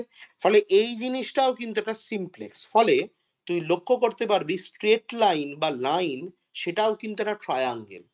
অনেকে বলবে এ তো বুঝতে পারলাম না, এইখানে একটা স্ট্রেট লাইন আছে আর এইটা একটা ট্রায়াঙ্গেল আছে, এই দুটো জিনিস কি করে এক হয়? এই দুটো তো সম্পূর্ণ আলাদা জিনিস। কিন্তু অ্যাকচুয়ালি তা নয়। কোঅর্ডিনেট অ্যাক্সিস গুলোর সাথে ওই ট্রায়াঙ্গেল হচ্ছে। হ্যাঁ হচ্ছে, তার ছাড়াও একটা ব্যাপার আছে, যে ধর এইখানে এই তিনটে পয়েন্ট ট্রায়াঙ্গেল হচ্ছে কেন?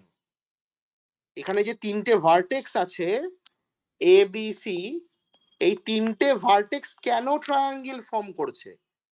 তার কারণ হচ্ছে এই তিনটে ভার্টেক্স কোলিনিয়ার নয়।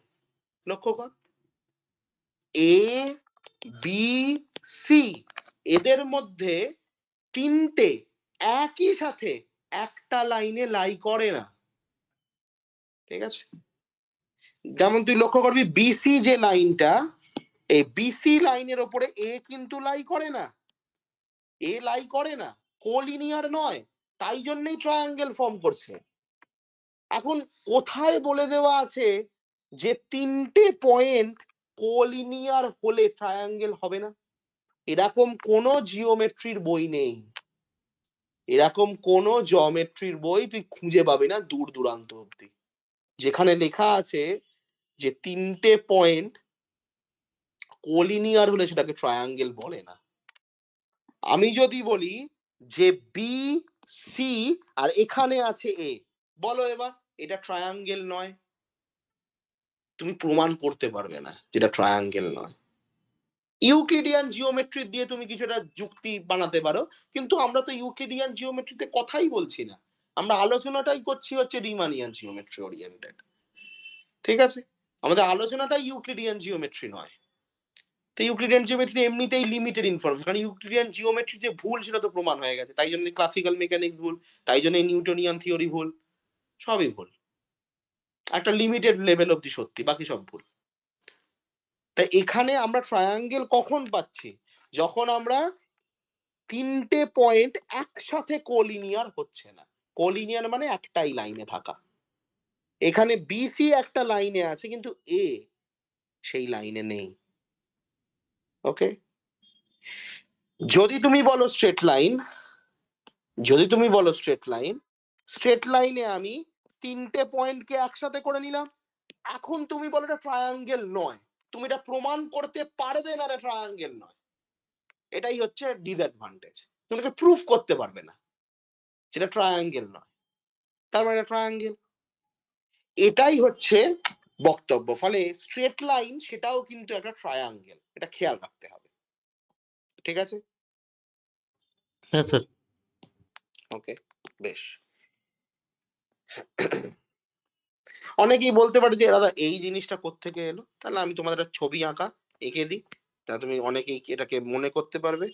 মনে করো এখানে একটা আমার কাছে ভেক্টর আছে, ভি ওয়ান ভেক্টর, আর এখানে একটা ভেক্টর আছে, সেটা হচ্ছে আমার v2 ভেক্টর। তাহলে তাদের ট্রায়াং যে সামটা, তাই না, এটা অনেকেই করেছো সবাই, ভেক্টর অ্যাডিশন। ঠিক আছে, এই যে ভেক্টর অ্যাডিশনের যে সামটা, সেটা বেসিক্যালি কি হয়, এখান থেকে আমি v2 মাইনাস v1 পাবো। ঠিক আছে, ঠিক আছে, এই যে ভেক্টর সাম, এটা তৈরি করা যায়, এটা সবাই তৈরি করেছে, সেখান থেকে আমরা এই ছবিটা পেলাম, আর কিছু না। ঠিক আছে, জাস্ট কনভেক্স কম্বিনেশনটা বোঝানোর জন্য এই কথাটা বলেছি। আচ্ছা, এটা এটা কোথায় হচ্ছে, এটা আমাদের 2 ডাইমেনশনাল ভেক্টর স্পেসে হচ্ছে। 2 ডাইমেনশনাল ভেক্টর স্পেস বা R2 একই ব্যাপার, কারণ যে কোনো finite dimensional vector space is isomorphic up to the dimension, তাই না। v2 মানে হচ্ছে 2 ডাইমেনশনাল ভেক্টর স্পেস, মানে এটা R2 এর সাথে আইসোমরফিক হবে। এরপরে আসছি আমরা ভেক্টর স্পেস v3 তে।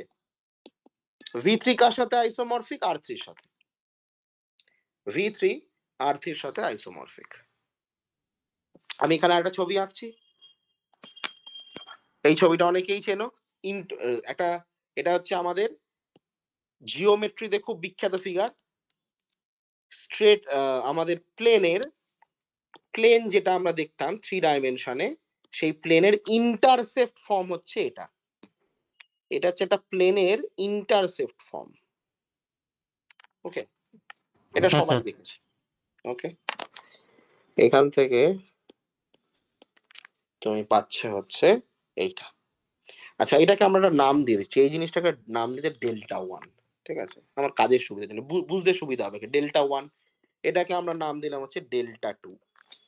ঠিক আছে, ঠিক আছে, এটা কোথায় লাই করছে, lies in a plane, in the plane, in the plane. একটু ভালো করে দেখ, দুটোকে কম্পেয়ার কর। এই জিনিসটাকে আমরা কি বলছি, যে ডেল্টা ওয়ানটা কি, what is delta one? Delta one basically একটা লাইন সেগমেন্ট, একটা স্ট্রেট লাইন। ডেল্টা টু কিন্তু একটা ট্রায়াঙ্গেল। তুই লক্ষ্য করবি আমাদের এখানে ডাইমেনশন টু, কিন্তু লাইন নিজে কিন্তু ডাইমেনশন ওয়ান। একটা স্ট্রেট লাইনের ডাইমেনশন কি হয়, স্ট্রেট লাইনের ডাইমেনশন ওয়ান হয়, জাস্ট একটা লাইন, তাই না। ফলে ডেল্টা ওয়ান অ্যাকচুয়ালি ভি টুর সাবসেট, খুব মন দিয়ে বুঝতে হবে। Delta one is a subset of V two. আর এটা হওয়াটা খুব অস্বাভাবিক নয়, কারণ তুই লক্ষ্য করবি যখন তোরা সার্কেল আঁকতিস, এই যে সার্কেল, সার্কেল অ্যাকচুয়ালি কিন্তু ওয়ান ডাইমেনশন। ঠিক আছে, কিন্তু এটা এই S1 নাম দিতাম আমরা এটাকে, সার্কেল ওয়ান ডাইমেনশন S1, এটা কার সাবসেট, এটা R2 সাবসেট ছিল। ঠিক আছে, সার্কেল অ্যাকচুয়ালি ওয়ান ডাইমেনশন, তোরা সবাই ম্যানিফোল্ডে পড়েছিস, circle is a one dimensional manifold, কিন্তু কোথায় আছে, ইন 2 ডাইমেনশনে আছে। এই একই বক্তব্য এখানে আসছে। ঠিক আছে, একই বক্তব্য আমাদের এখানেও আসছে। Line segment basically one simplex, আমি কথাটা এখনই বলে দিলাম, পরে আমরা ডেফিনেশনে দেখতে পাবো। ওয়ান সিমপ্লেক্স, কিন্তু সেটা কোথায় আসছে, v2 তে, R2 তে। কারণ অনেকে বলতে পারে দাদা, তাহলে ওয়ান সিমপ্লেক্স, তাহলে v1 এ কি আসবে, অনেকে জিজ্ঞেস করতে পারে v1 বা R1 এ একটা পয়েন্ট আসবে, জাস্ট তিনটে পয়েন্ট যদি কোইনসাইড করে যায়, তাহলে সার্কেল হবে না, কেউ তো বলেনি। এই যে এই যে তিনখানা পয়েন্ট আছে আমার এখানে, তার জন্য আমি একটা কি পাচ্ছি, ট্রায়াঙ্গেল পাচ্ছি। এবার আমি বলছি তিনটে পয়েন্টই একই জায়গায় আছে, তিনটে পয়েন্টই আমাদের একই জায়গা আছে, এরাই ABC, এরা তিনজনেই একটাই পয়েন্ট, এই একখানা পয়েন্ট হচ্ছে এই তিনটে পয়েন্ট। ঠিক আছে, এটা ট্রায়াঙ্গেল নয়, প্রুফ কর। তুই ডিসপ্রুফ করতে পারবি না, এটাই হচ্ছে বড় সমস্যা। ঠিক আছে, তুই এইটা যে ট্রায়াঙ্গেল নয়, এটা কোনোভাবেই প্রুফ করতে পারবি না, কোনোভাবেই এটা আমাদের ডিসপ্রুভেবল নয়। ঠিক আছে, এটা খেয়াল রাখতে হবে। ফলে v1 এর ক্ষেত্রে আমি পয়েন্ট পাবো, পয়েন্টটাকে তোরা দেখবি ক্লাসে বলেছে জিরো সিমপ্লেক্স, জিরো সিমপ্লেক্স নিশ্চয়ই বলেছে ক্লাসে, তাই না। এইগুলো লজিক গুলো এখান থেকেই তৈরি হয়। হ্যাঁ, একদমই মানে নোট দেখে পড়িয়ে দেবো, ঠিক আছে, ভগবান জানবে কি ব্যাপার, তা তো হয় না। আরো অনেক জিনিসপত্র আছে যেগুলো আলোচনা করতে হয়। এটা হচ্ছে ডেল্টা ওয়ান, এটা কোথায় হচ্ছে, v3 তে হচ্ছে, লাইজ ইন দা প্লেন। এটা এটা প্লেনের ইন্টারসেপ্ট ফর্ম, এই ফর্মটা তো সবাই চেনে, x1 plus x2 plus x3 equals to 1 হতো। এখানে আমাদের এটা x2, এটাকে নাম দিচ্ছি x1, এটাকে নাম দিচ্ছি x3। এটা সবাই জানিস তোরা। তুই লক্ষ্য করবি এখানে কি কি জিনিস পাওয়া যাচ্ছে। এখানে তোরা বেসিস পাবি। এই ক্ষেত্রে হচ্ছে তোদের E1 ক্যাপ বেসিস, এটা হচ্ছে আমাদের E2 বেসিস, মানে এটা I cap, J cap, K cap যেগুলোকে আমরা বলতাম, বা 100, 01, 0001, এই তিনটে বেসিস আছে এখানে। স্ট্যান্ডার্ড ফর্ম গুলোই লিখছি, হ্যাঁ স্ট্যান্ডার্ড ফর্ম গুলোই লিখছি। অনেকে বলবে দাদা বেসিস লিখছো কেন, এটাও অনেকে বলতে পারে বেসিস লিখছো কেন। কারণ আছে, লিনিয়ার কম্বিনেশনে লেখা হচ্ছে তো বেসিস তো লিখতেই হবে। তাছাড়াও একটা কারণ আছে যেটা আমাদের নোটটা খুললে তুই দেখতে পাবি, বা আমি যখন পড়াবো তখন তুই দেখতে পাবি। তো বেসিস গুলো যেটা লিখে রাখছি ইচ্ছে করে, ঠিক আছে। এইটা হলো 2 ডাইমেনশনে, 3 ডাইমেনশনে, ঠিক আছে। 1 ডাইমেনশন আমি লিখিনি, 1 ডাইমেনশন হচ্ছে জাস্ট পয়েন্ট, মানে জিরো সিমপ্লেক্স। 2 ডাইমেনশনের ক্ষেত্রে স্ট্রেট লাইন, লাইন সেগমেন্ট, সেটা একটা 1 সিমপ্লেক্স। কথাটা মনে রাখিস, পরে সব ডেফিনেশন আমি লিখিয়ে দেবো, 1 সিমপ্লেক্স। 3 ডাইমেনশনে হচ্ছে ডেল্টা 2 ট্রায়াঙ্গেল, 2 সিমপ্লেক্স, ঠিক আছে। এইভাবে 3 সিমপ্লেক্স, 4 সিমপ্লেক্স, 5 সিমপ্লেক্স চলে থাকবে। আমরা আর একটা লিখবো, আমরা এখানে V4 নিচ্ছি, আমাদের স্পেস টাইম আর কি, ম্যানিফোল্ড রিমানিয়ান জিওমেট্রি রেসপেক্টে 4 ডাইমেনশনাল স্পেস V4। V4 এর ক্ষেত্রে কি হয়, V4 এর ছবিটা আঁকাটা তো খুব কঠিন, তবু আমরা আঁকার চেষ্টা করব।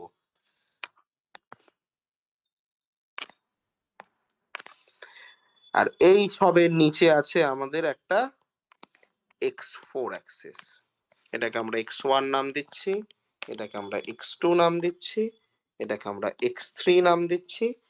ছবিটা আঁকার চেষ্টা করছি।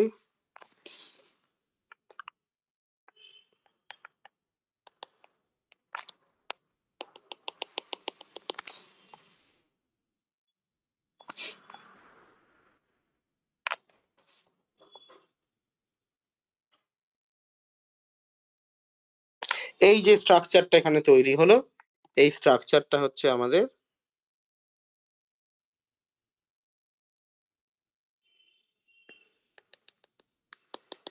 এই যে দেখো এই স্ট্রাকচারটা যেটা বানালাম, ওকে। এই স্ট্রাকচারটা অ্যাকচুয়ালি ডেল্টা 3, ঠিক আছে। এখানে স্ট্রাকচারটা ঠিক আছে বোঝা যাচ্ছে। আমি আর একটা ছবিও পাঠাচ্ছি যা আরো স্যার, ভালো মতো, হ্যাঁ স্যার ডেল্টা ডাইমেনশন ওই RN এর ডাইমেনশনের থেকে 1 কম হবে? হ্যাঁ, এক কম হবে। আচ্ছা আচ্ছা।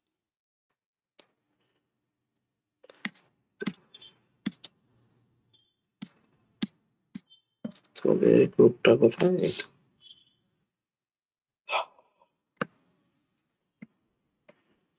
একটা ভালো ছবি, এটা তাও একটু ঠিকঠাক জায়গায় গেছে, এটা যাইনি।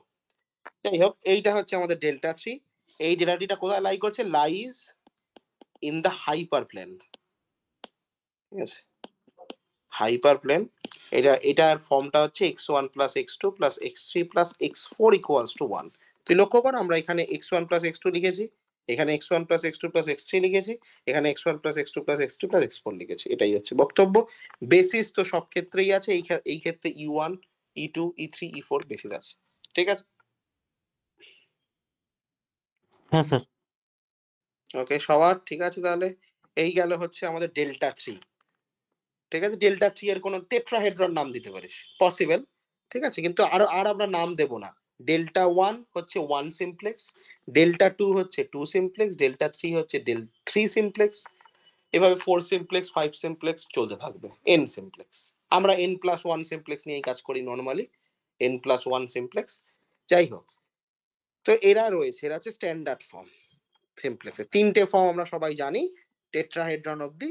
আমরা জিরো সিমপ্লেক্সটাকে আর লিখলাম না, ওটা সবাই বোঝে মোটামুটি, ঠিক আছে। জিরো সিমপ্লেক্সের ক্ষেত্রে x1 সমান 1 হবে আর কি, 1 পয়েন্টের কথা বলছি, মানে তোদের ভেক্টর স্পেসে বা 1 ডাইমেনশনাল স্পেসে ওয়ান, যেটা থেকে তোরা 1 পয়েন্ট বলিস, ইউনিটি 1, সেই 1টাও একটা পয়েন্ট, জিরো সিমপ্লেক্স ওটা, ঠিক আছে। তো এরকম রয়েছে জিরো সিমপ্লেক্স, 1 সিমপ্লেক্স, 2 সিমপ্লেক্স, মানে point, straight line, triangle, tetrahedron, ঠিক আছে। এরা হচ্ছে আমাদের সিমপ্লেক্সের স্ট্যান্ডার্ড ফর্ম। হ্যাঁ স্যার। Very good.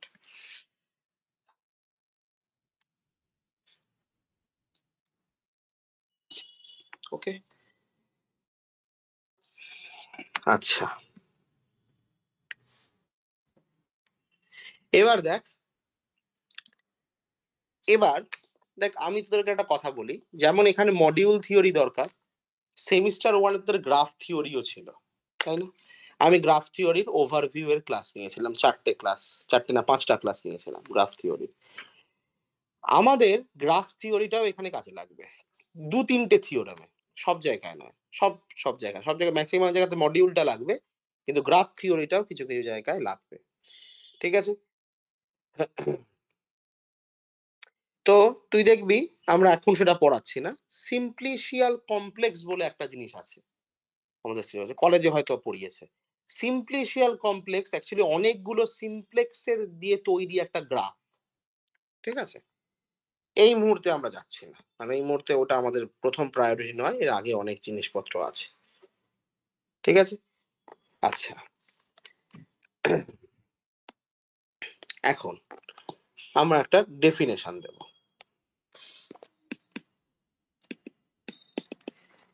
ডেফিনেশন বলছে জিওমেট্রিক্যালি ইন্ডিপেন্ডেন্ট সেট কাকে বলে?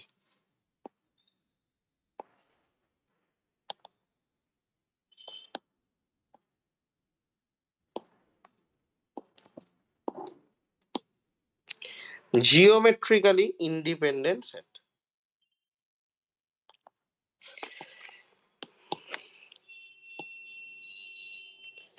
আমরা বলবো এই set of k plus 1 points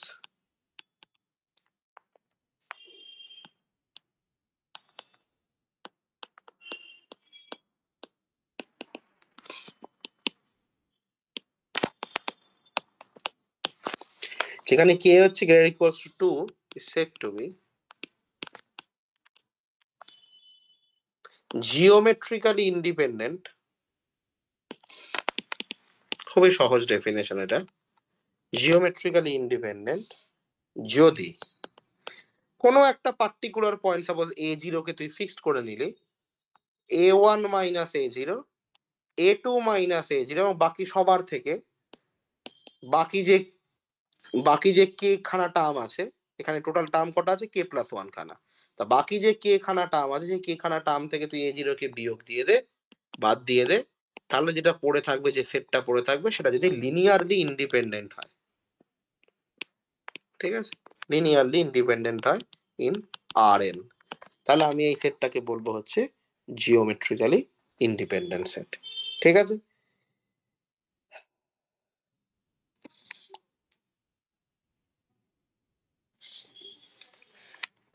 ঠিক আছে, এবার একটা ব্যাপার থাকে, যেমন সিঙ্গেলটন সেট, সিঙ্গেলটন সেটও কিন্তু জিওমেট্রিক্যালি ইন্ডিপেন্ডেন্ট, কারণ তাকে তুই তার থেকেই বাদ দিতে পারবি, ঠিক আছে?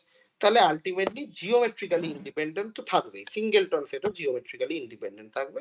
যাই হোক, এটা জানতে লাগে, আমাদের এখানে কিছু ডেফিনেশন এবং থিওরেম আছে জিওমেট্রিক্যালি ইন্ডিপেন্ডেন্ট দিয়ে, ঠিক আছে? খুব বেশি ঝামেলার কিছু না। এরপরে আমাদের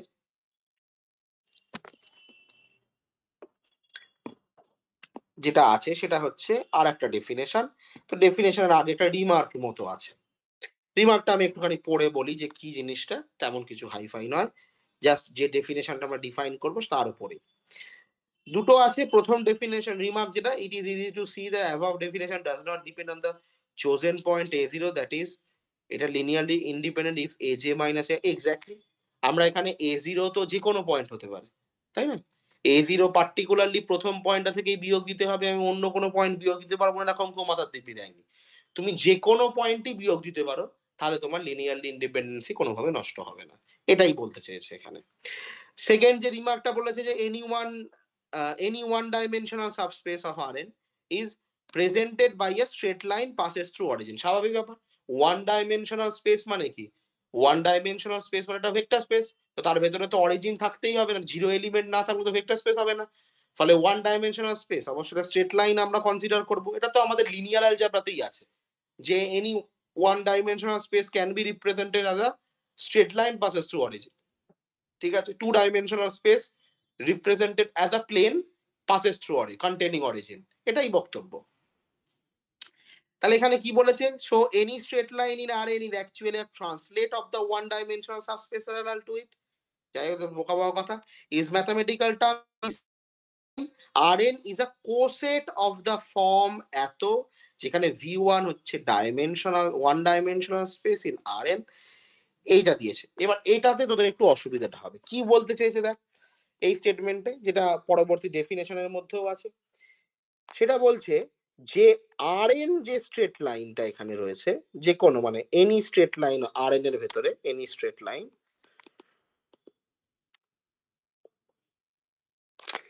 is a coset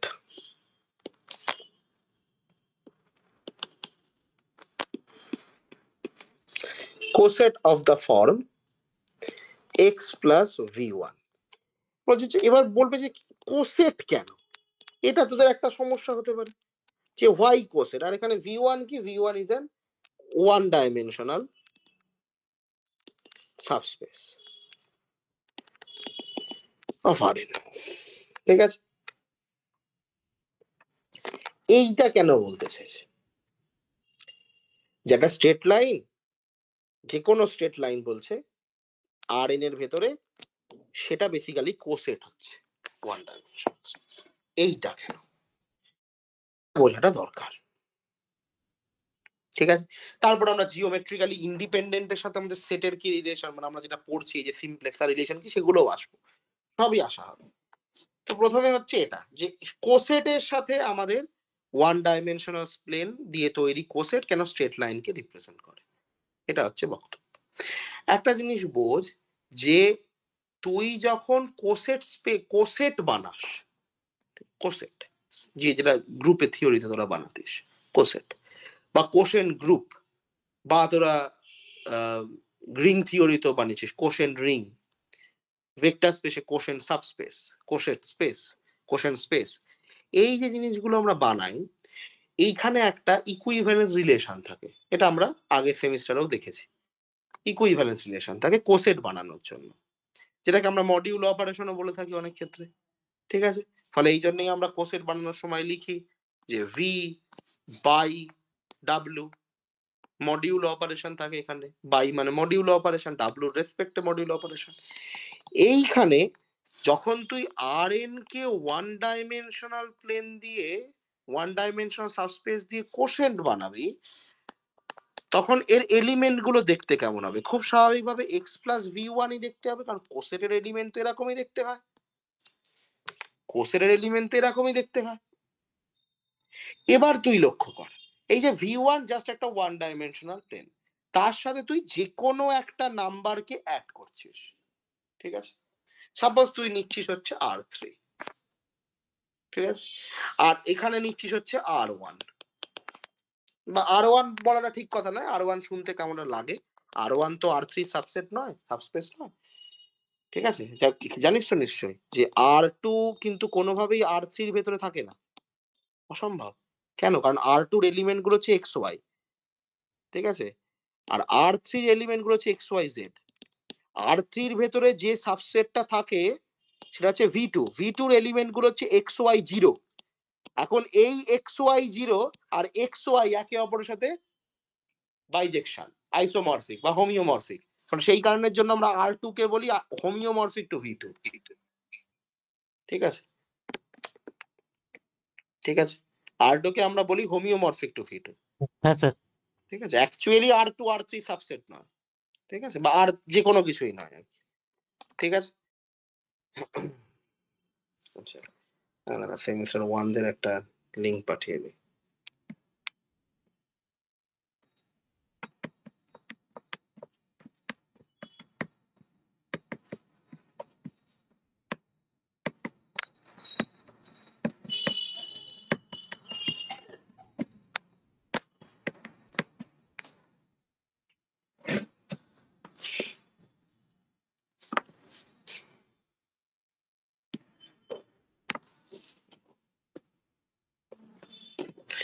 এবার দেখ, এই যে যে এলিমেন্টটা যে V1 বা ওয়ান ডাইমেনশনাল প্লেন তুই পেলি, এবার তার সাথে তুই যে কোনো এলিমেন্টকে যদি সাম করিস, ঠিক আছে, এবার যে কোনো এলিমেন্ট দেখতে কেমন হবে, আমরা এলিমেন্টের নাম দিচ্ছি আলফা, তার ভেতরে আছে আমাদের alpha one, suppose alpha one না নিয়ে আমরা যে 1 2 3 এরকম একটা এলিমেন্ট নিচ্ছি। এবার এই 1 2 3 যখন তুই ওয়ান ডাইমেনশনাল প্লেনের সাথে অ্যাড করবি তখন এলিমেন্ট গুলো কেমন থাকবে? তুই লক্ষ্য করবি ওয়ান ডাইমেনশনাল প্লেনের এলিমেন্ট গুলো কেমন, V1 এর এলিমেন্ট গুলো কেমন, 1 0 0, ঠিক আছে? এইটাই V1 তৈরি হচ্ছে অ্যাকচুয়ালি এই এলিমেন্টটা দিয়ে, ঠিক আছে, 1 0 0 দিয়ে, তাই না? কারণ ওয়ান ডাইমেনশনাল তো একটা এলিমেন্ট দিয়ে তৈরি হবে। R3 এর ভেতরে আছে, R3 এর একটা বেসিস কি 1 0 0, এটা না হলে V1 এরকম হতে পারে 0 1 0, এটা দিয়েও তৈরি হতে পারে, একই ব্যাপার, বা V1 এটা দিয়েও তৈরি হতে পারে, একই ব্যাপার। হ্যাঁ স্যার। ঠিক আছে, এদেরকে দিয়েই তৈরি হবে, আর কোনো কিছু থাকবে না, এক্স অ্যাক্সিস বা ওয়াই অ্যাক্সিস বা জেড অ্যাক্সিস বা অন্য কিছু, ঠিক আছে, কিন্তু ওয়ান ডাইমেনশনই হবে সবসময়তে। এবার তার সাথে যখন তুই একটা পার্টিকুলার নাম্বারকে সাম করছিস 1 2 3, ঠিক আছে, তখন তুই কিন্তু একটা লাইনই আলটিমেটলি পাচ্ছিস, কারণ 2 3 তো ফিক্সড, কারণ 2 3 তো ফিক্সড, ঠিক আছে, ওটা তো আলাদা করে তো কিছু দিচ্ছে না। তুই যদি এখানে বলিস আমি 4 5 6 নেবো তো নে, এখানেও তো 4 আছে, 4 0 0 তো এখানেও আছে, ওকে, ফলে এরা তোকে আলাদা কোনো জিনিস কিছু দেবে না, কারণ তুই তো আলটিমেটলি একটা এলিমেন্ট দিয়েই জেনারেট করছিস, কারণ জেনারেট তো একটা এলিমেন্ট দিয়ে, তুই তার সাথে যা ইচ্ছা যোগ কর না, কি যায় আছে, জেনারেট তো আলটিমেটলি একটা এলিমেন্ট দিয়েই হবে। ফলে এই কারণের জন্যই এইখানে আমরা যেটা পাবো সেটা হচ্ছে স্ট্রেট লাইন, একটা লাইনই পাবো আলটিমেটলি, ওকে, মানে যে কোনো ওয়ান ডাইমেনশনাল প্লেন আলটিমেটলি আমাকে লাইনই দেয়, এটাই বলতে চাস। এখান থেকে একটা ডেফিনেশন আছে,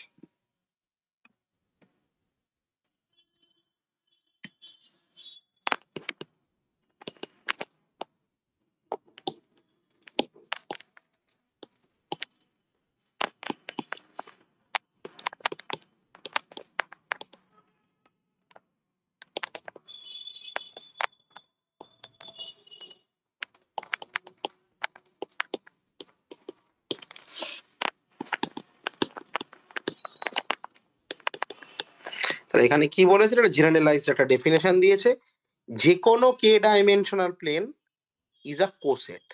আমরা এখানে ওয়ান ডাইমেনশনাল প্লেনের জন্য দেখে নিলাম, টু ডাইমেনশনের ক্ষেত্রে তুই প্লেন পাবি, ওয়ান ডাইমেনশনের ক্ষেত্রে স্ট্রেট লাইন পেয়েছিস।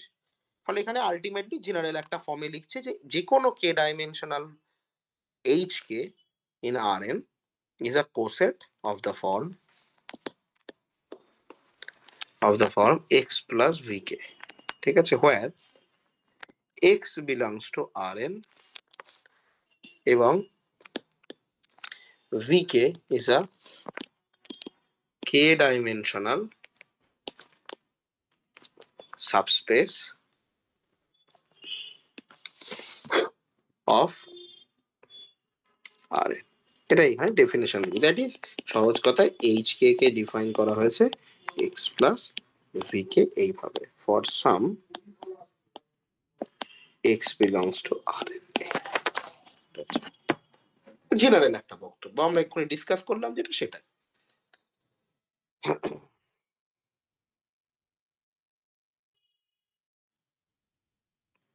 হ্যাঁ স্যার।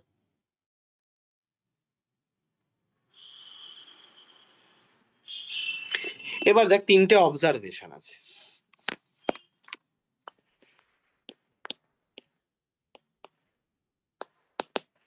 তিনটে অবজারভেশন কি বলছে যে যে কোনো সেট, এক নম্বর অবজারভেশন যে A0 এবং A1 is always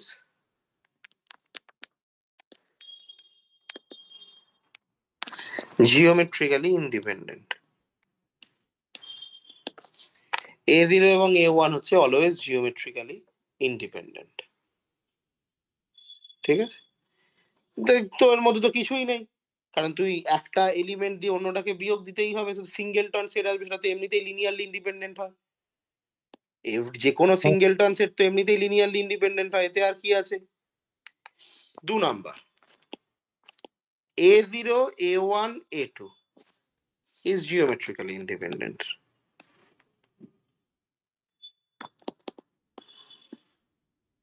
if and only if. এবার এইটা নিয়ে কোনো অসুবিধা নেই, কারণ এটা থেকে এটাকে বিয়োগ দিলে তুই একটাই এলিমেন্ট পাবি। ঠিক আছে? এবার তুই লক্ষ্য করবি আমি আস্তে আস্তে এর সাথে সিমপ্লেক্সটাকে কানেক্ট করব। একটুখানি ধৈর্য ধরে দেখ, মন দিয়ে দেখবি। A0 থেকে A1 বাদ দিলে তুই একটাই পেন সিঙ্গেলটন পয়েন্ট না? সিঙ্গেলটন পয়েন্ট বেসিক্যালি কি? একটা সিমপ্লেক্স না? আমি এক্ষুনি ডিসকাস করেছি জিরো সিমপ্লেক্স বলা হয়, ডেল্টা জিরো। ঠিক আছে, বেশ। A0, A1, A2 is geometrically independent. ঠিক আছে, এটা জিওমেট্রিক্যালি ইন্ডিপেন্ডেন্ট। কখন ইন্ডিপেন্ডেন্ট হবে একটু ভেবে বলতো দেখি সবাই। A0, A1, A2 কখন জিওমেট্রিক্যালি ইন্ডিপেন্ডেন্ট হতে পারে? সম্পূর্ণ মানে ডেফিনেশনে যাসই না যে আমি বিয়োগ দেব, এসব কিছু ভাবিস না, জিওমেট্রিক্যালি ভেবে দেখ যে কখন এরা ইন্ডিপেন্ডেন্ট হতে পারে।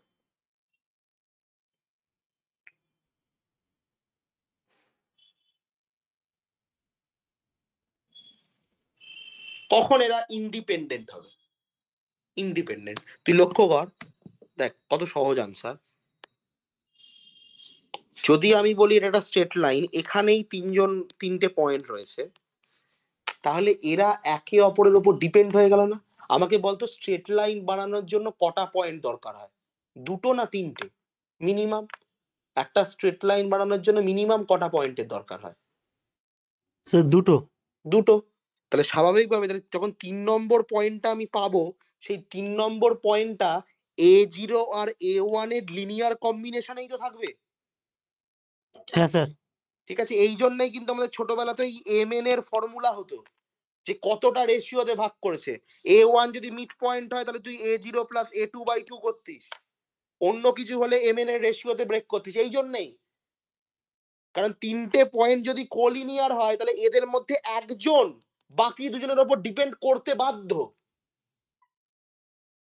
ঠিক আছে, ফলে এইটা জিওমেট্রিক্যালি ইন্ডিপেন্ডেন্ট তখনই থাকবে যখন এরা কোলিনিয়ার হবে না, কারণ কোলিনিয়ার হ্যাঁ হলে স্যার। তো অন্যের ওপর দুজনের ওপর ডিপেন্ড হয়ে পড়ছে। এই কারণের জন্যই কিন্তু জিওমেট্রিক্যালি ইন্ডিপেন্ডেন্টে বিয়োগটা করা হয়েছে। জিওমেট্রিক্যালি ইন্ডিপেন্ডেন্ট ডেফিনেশনে কেন লিনিয়ার ইন্ডিপেন্ডেন্সি ব্যবহার করা হয়েছে বিয়োগ করার পরে? কারণ তুই দেখ A0, A1, A2 থেকে তুই কোনো একটাকে অন্যটার থেকে বিয়োগ দে, তুই দেখতে পাবি কোনো একজন বাকি দুজনের কম্বিনেশনেই ছিল। ফলে তুই যদি সাপোজ A0 কে A1 এর থেকে বিয়োগ this R A2 K A0 থেকে বিয়োগ দিস, দেখবি তুই কোনো একটার ক্ষেত্রে, সাপোজ আমি বলছি A2, এই ক্ষেত্রে তুই A1ই পেয়ে যাবি। তার মানে A2 বেসিক্যালি A0 আর A1 এর কম্বিনেশন। এই কারণের জন্যই জিওমেট্রিক্যালি ইন্ডিপেন্ডেন্টের ডেফিনেশন লিনিয়ারলি ইন্ডিপেন্ডেন্টের ডেফিনেশনের সাথে ইকুইভ্যালেন্ট।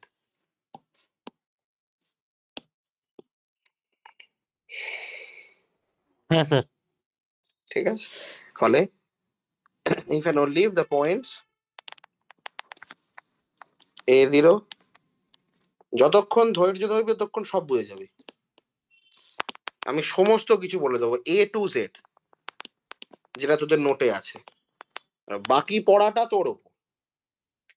ঠিক আছে, আচ্ছা তাহলে কোলিনিয়ার হচ্ছে না, কোলিনিয়ার হওয়া মানে কি একটাই লাইনের ওপরে থাকা না? কোলিনিয়ার হওয়া মানে একটাই লাইনের ওপরে থাকা, লাইনের ডাইমেনশন কত? 1 ডাইমেনশন।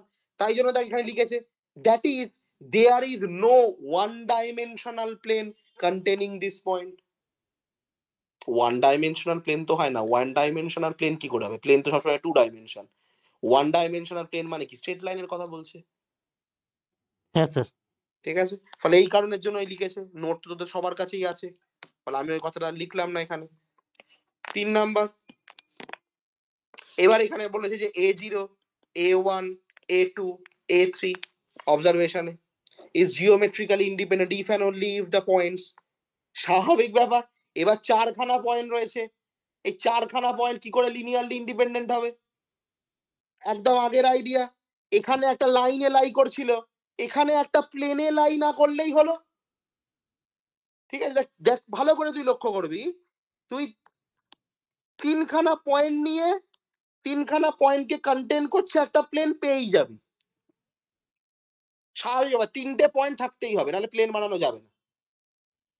তিনটে আলাদা আলাদা পয়েন্ট, লিনিয়ারলি ইন্ডিপেন্ডেন্ট পয়েন্ট। তুই যদি আর একটা পয়েন্ট এখানে নিয়ে আসিস, তাহলে এই পয়েন্টটা এই বাকি তিনটে লিনিয়ার কম্বিনেশনে চলে যায়। তোকে আর একটা পয়েন্টকে কি করতে হবে, খাতার সাথে পারপেন্ডিকুলার নিতে হবে, এরকম নিতে হবে, তবে এটা ইন্ডিপেন্ডেন্ট থাকবে। তাহলে এই জন্য দেখ এখানে জিওমেট্রিক্যালি ইন্ডিপেন্ডেন্ট ডেফিনেশন কি হবে, তোকে যে কোনো একটা নাম্বারকে বাকি তিনজনের থেকে বিয়োগ দিতে হবে। তাহলে আলটিমেটলি বিয়োগ দেওয়া মানে কি, একজন এই যে এখানে বারবার বিয়োগ দেওয়া হচ্ছে, কেন হচ্ছে, এখানে কে প্লাস ওয়ান খানা পয়েন্ট ছিল, এখন এখানে কে খানা পয়েন্ট আছে, তার মানে এটাই বোঝানো হচ্ছে যে এদের মধ্যে যে কোনো একখানা পয়েন্ট বাকিদের ওপর ডিপেন্ডেন্ট। ঠিক আছে, কারণ তুই লক্ষ্য কর এখানে A0 পয়েন্টটাকে সবার থেকে বিয়োগ দেওয়া হয়েছে, তার মানে A0 is dependent on A1 A2 A3 dot dot K একে, বা অন্য কোনো একটা পয়েন্ট, যেমন পরে রিমার্কে লিখেছিল A0 কে ফিক্স করবো কেন, যা ইচ্ছা নিয়ে নেবো। এই জন্যই বলা আছে যে যে কোনো একটা পয়েন্ট জিওমেট্রিক্যালি ইন্ডিপেন্ডেন্ট মানে কে প্লাস ওয়ান খানা পয়েন্ট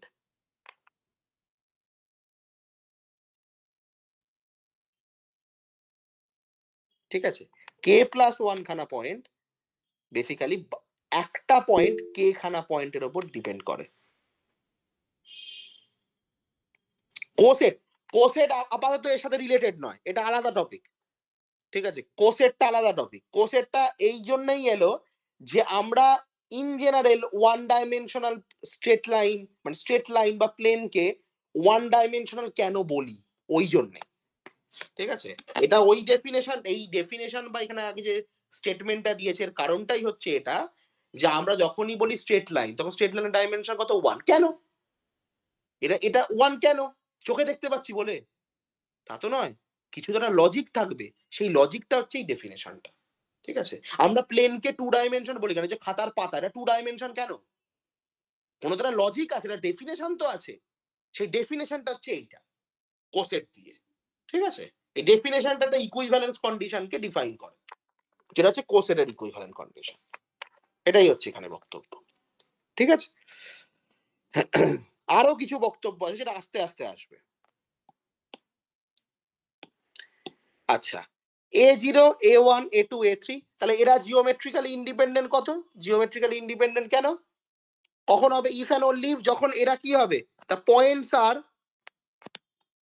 নন কোপ্ল্যানার। যখন চারজনেই একটা প্লেনে থেকে যাবে তত ইন্ডিপেন্ডেন্ট হয়ে যাবে না, তখন তো ডিপেন্ডেন্ট হয়ে পড়বে। যখন চারজনেই একটা প্লেনে থেকে যাবে তখন তো ডিপেন্ডেন্ট হয়ে যাবে না, যে কোনো একজন তো হয়েই যাবে। তাই চারজনেই একসাথে একটা প্লেনে থাকবে না, এটাই হচ্ছে এখানে বক্তব্য। মানে আমি যেভাবে বলছি, বেসিক ম্যাথামেটিক্স জানা থাকলেও যে কেউ এটা বুঝে যাবে, কারো যদি বেসিক ম্যাথামেটিক্স জানা থাকে তাহলেও এটা লোকজন বুঝে যাবে, এর জন্য বিশেষ কিছু পড়তে লাগে না, কিন্তু তোমাকে বাড়িতে পড়তে হবে, এটাই হচ্ছে ব্যাপার। ঠিক আছে, এটা কন্ডিশন, এটা প্রতিবারেরই কন্ডিশন।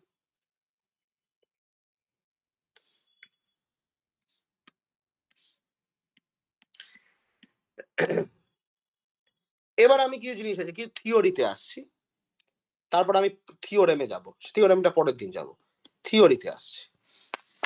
থিওরি হচ্ছে কাকে বলে পলিটোপ,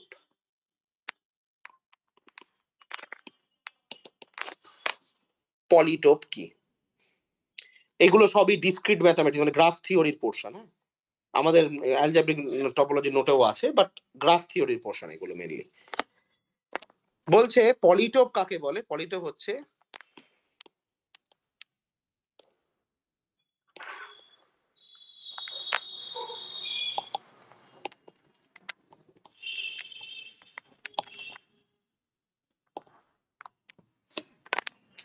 with flat sides, the geometrical object with flat sides। সবাই পিরামিড দেখেছিস তো, পিরামিডের লক্ষ্য করবি যে পিরামিডের যে স্ট্রাকচারটা, এই পিরামিডের স্ট্রাকচারের বড় করে আঁকি, এই পিরামিড স্ট্রাকচার যেটা, সেই পিরামিডের স্ট্রাকচারের এখানে এক একটা করে প্লেন আছে, দেখ এখানে একটা প্লেন, এই দিকে একটা প্লেন, আবার এইখানে একটা প্লেনের প্লেন আছে। প্লেন মানে কি, বেসিক্যালি ফেস বা মুখ, তাই না, পিরামিডের তিনটে মুখ আছে, তিনটে ফেস আছে। সাইড বলবো না কিন্তু, একবার সাইড বলবি না, সাইড হচ্ছে এইটাকে বলে, গ্রাফ থিওরিতে সাইড বা এজ বলা হয় এই লাইনগুলোকে, যেটাকে ভার্টেক্স গুলোকে জয়েন করছে তাদেরকে সাইড বলা হয়। আমরা বলছি ফেস, মুখ। এই যে সমস্ত জিওমেট্রিক্যাল মানে অবজেক্টের ফ্ল্যাট সাইড আছে বা ফেস আছে তাদেরকে আমরা বলি হচ্ছে পলিটোপ। ঠিক আছে, হ্যাঁ স্যার। তাদেরকে আমরা বলি হচ্ছে পলিটোপ।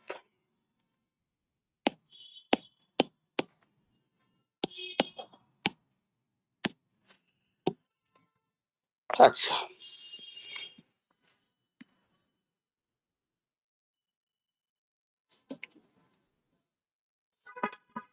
এবার আমরা আসছি আর একটা ডেফিনেশনে। এই ডেফিনেশনটা অবশ্য এখন না দিলেও চলবে, পলিটোপ দিয়ে ডেফিনেশনটা দেওয়া যায়।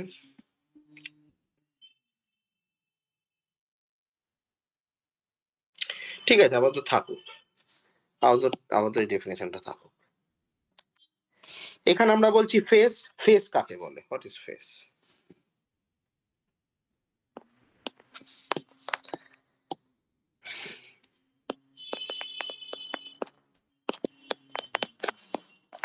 ফেস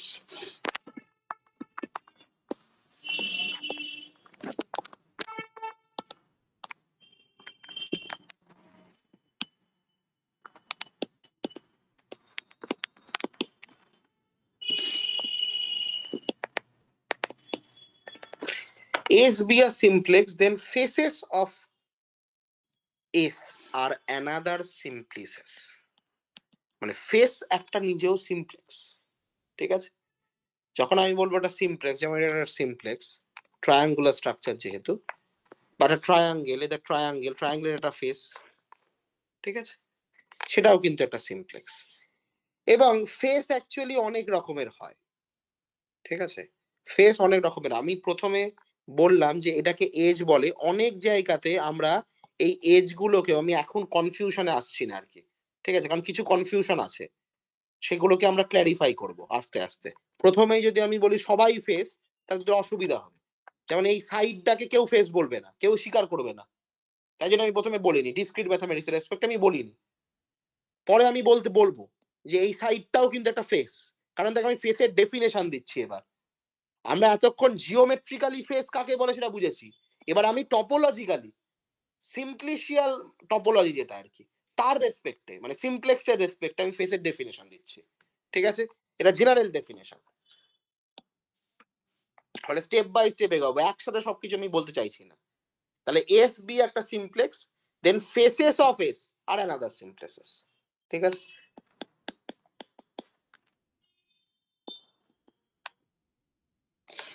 ঠিক আছে।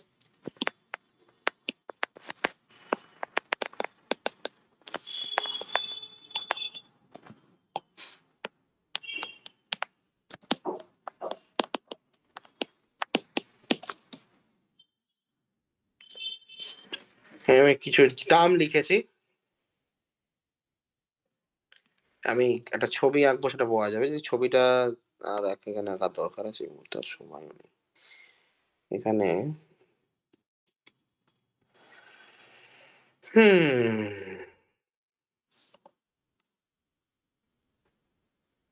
ঠিক আছে, ফেসেস ডেফিনেশন তো ওরিয়েন্টেশন যেটা আছে সেটা আমি পরের দিন বলবো। কারণ ওরিয়েন্টেশনের যে থিওরেমটা আমি এখানে, বাউন্ডারির একটা থিওরেম আছে, খুব ইম্পর্টেন্ট থিওরেম, সেটা একটা জিওমেট্রিক্যাল বক্তব্য আর ডেফিনেশন দুটোই আমি পরের দিন, যেটা আজকে আলোচনা করা যাবে না, ওই জন্য আমাদের থিওরেমও পড়তে হবে। ফলে আবার তো ফেসের ডেফিনেশনেই থাকতে হবে। ঠিক আছে, যাই হোক, ধর তিনটে ফেস আছে, ফেসের নামগুলো আমরা দিচ্ছি টিপি কিউ। হ্যাঁ, ছবিটা রাখছি এখানে, টিপি কিউ, তারা এস এর সাবসেট হতে হবে। ঠিক আছে, এবং শর্ত হচ্ছে এটা ফেস তখনই হবে যখন এই টিপি কিউ, এই যে সিমপ্লেক্স গুলোর ভার্টেক্স গুলো বেসিক্যালি এস এরই ভার্টেক্স। ঠিক আছে, যেমন আমি একটা সহজ ছবি আঁকি তোদের জন্য, এই লাস্টের লাইনটাই অ্যাকচুয়ালি গুরুত্বপূর্ণ line, whose vertices are is of the vertices of S. ঠিক আছে,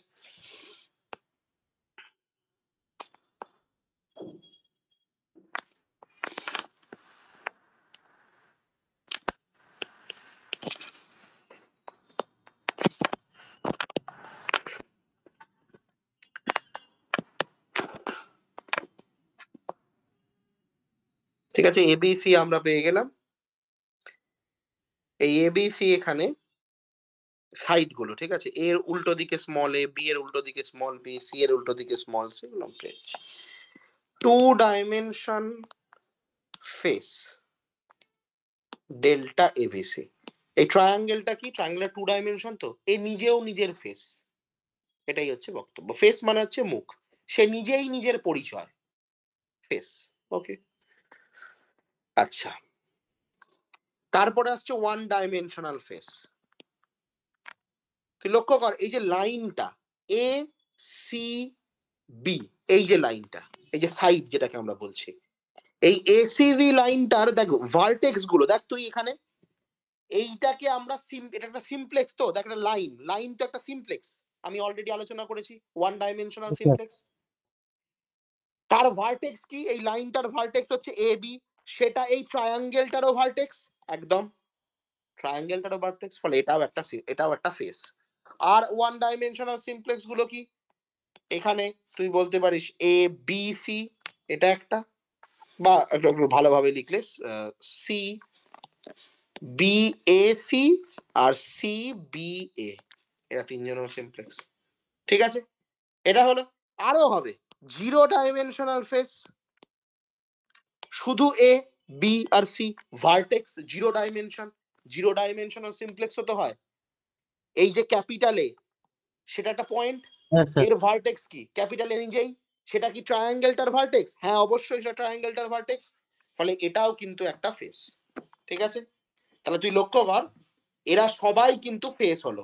এটা কিন্তু আমাদের জিওমেট্রিক সেন্সে নয়, জিওমেট্রিতে কিন্তু তোরা দেখবি ইন জেনারেল ফেস মানে আমরা শুধুমাত্র এই পোর্শনটাকেই বলি, এই ট্রায়াঙ্গেলের যে এই যে জিনিসটা, ঠিক আছে। কিন্তু এইখানে আমরা সিমপ্লেক্সের রেসপেক্টে আমরা কিন্তু ফেসের জেনারেল ডেফিনেশন দিচ্ছি। ঠিক আছে, শর্ত একটাই, সিমপ্লেক্সের বাচ্চা সিমপ্লেক্স, মানে সিমপ্লেক্সের যেটা ফেস সেটাও সিমপ্লেক্স হবে, এবং ওর ভার্টেক্স গুলো বেসিক্যালি সিমপ্লেক্সের ভার্টেক্স হবে। ঠিক আছে, এটা হচ্ছে বক্তব্য।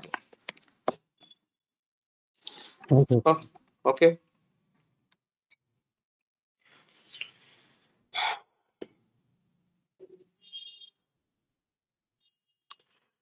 ঠিক আছে, এর পরের দিন আমরা ওরিয়েন্টেশনের ক্লাস শুরু করবো, আজকে আর ওরিয়েন্টেশনে যাচ্ছি না, আজকে এতটাই অবধি থাকুক। তোরা যতটা অবধি পড়বি বাড়িতে একটু বলে দিই, তাদের পরের দিন বুঝতে সুবিধা হবে। সেটা হচ্ছে তোরা পড়বি হচ্ছে পেজ নাম্বার 5 অবধি, ঠিক আছে, পেজ নাম্বার 5 অবধি ট্রায়াঙ্গুলেশনের আগে অবধি, পেজ নাম্বার 5 একটা অবজারভেশন আছে লাস্ট, তার আগে অবধি তোরা পড়বি। কিছু জিনিস তোর বুঝতে অসুবিধা হবে, সেগুলো আমি বুঝিয়ে দেবো। ম্যাক্সিমামটা এখানে আলোচনা হয়ে গেছে, শুধু ব্যারিসেন্ট্রিক কোঅর্ডিনেট সেইটা, জিওমেট্রিক ক্যারিয়ার কাকে বলে সেটা, ঠিক আছে, একটা দুটো থিওরেম, সেটা, আর কিছু তেমন ভাবে থিওরিটিক্যাল ব্যাপার নেই। ঠিক আছে, এইটা অবধি পড়ে আসবি, পরের দিন আমি এখানে আলোচনা করে ট্রায়াঙ্গুলেশনটা শুরু করব। ঠিক আছে, ওকে, আচ্ছা, ডেট গুলো আমি গ্রুপে জানিয়ে দেবো। এখন আমি পরের ক্লাসটা নিতে হবে আমাকে, তাই আমি এখন ভাবছি না। কিছুদিনের জন্য আমি একটা কথা বলি, কিছুদিন কনফার্ম ডেট আমি তোদেরকে বলতে পারবো না হয়তো, কারণ আমি কদিন আগে দিল্লি থেকে ফিরলাম, সামনের সপ্তাহে আমাকে দিল্লি বা লখনৌতে আবার যেতে হবে। ঠিক আছে, সামনের সপ্তাহে মানে মঙ্গল বুধবার বৃহস্পতিবার যেতে হবে। ঠিক আছে, ফলে আমি এক্স্যাক্ট ডেট বলছি না, আমি ওদেরও ক্লাস নিয়েছি ওখানে হোটেলে বসে, তোদেরও ক্লাস নেবো হোটেলে বসে, ফলে এক্স্যাক্ট ডেট আমি বলছি না, সন্ধ্যের দিকে ক্লাস নেবো, সবাই একটু ফ্লেক্সিবল থাকিস। ঠিক আছে, আমি আগের দিন জানিয়ে দেবো বা সকালবেলা জানিয়ে দেবো। ঠিক আছে, ওকে তা স্যার। তারপরে তোকে আমি ফিক্সড ডেট দিয়ে দেবো। তোদের তো কোনো এখনো গ্রুপ বানাইনি, একটা আপাতত টেম্পোরারি লিঙ্ক তৈরি করি, কিছু তোরা দিয়ে তোকে পাঠিয়ে দেবো না। সি ইউ, সিউস এমএসসি সেম 42024, এখানে আমাদের সাপ্লাই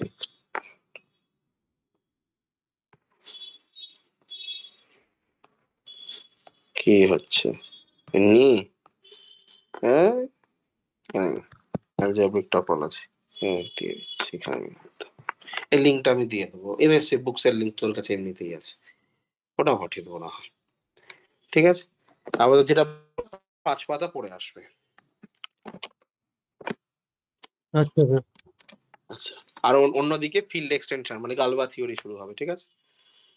আচ্ছা, এটা 1 ঘন্টা 55 মিনিটের ক্লাস হলো টোটাল। এই 1 ঘন্টা 55 মিনিটের ক্লাসের রেকর্ডিংটা আমি দেবো, ঠিক আছে। কিন্তু ওই যদি তোমরা মনে করো যে রেকর্ডিংই দেখবো, ক্লাসে আসবো না, তাহলে তোমাদের দায়িত্ব তোমাদের কাছে বাবা, আমার কোনো দায়িত্ব নেই। ঠিক আছে, বুঝতে পারবে না তোমাদের বক্তব্য। রেকর্ডিং নিজের দায়িত্বে নিজের জিনিস, ঠিক আছে। রেকর্ডিং এর ভরসায় ক্লাসে আসবো না, রেকর্ডিংই দেখবো। তোমার জীবনে অনেক কাজ আছে, বয়ফ্রেন্ডের সাথে ঘুরতে যাওয়া, বন্ধুর সাথে গল্প করা, আমার দায় নেই। সহজ কথা। নিজে পড়া নিজের দায়িত্বে কমপ্লিট করবে। সেমিস্টার 4 কে কমপ্লিট করতে হবে, এমএসসি ছেড়ে বেরোতে হবে, নাহলে কিন্তু ফেলে যাবে।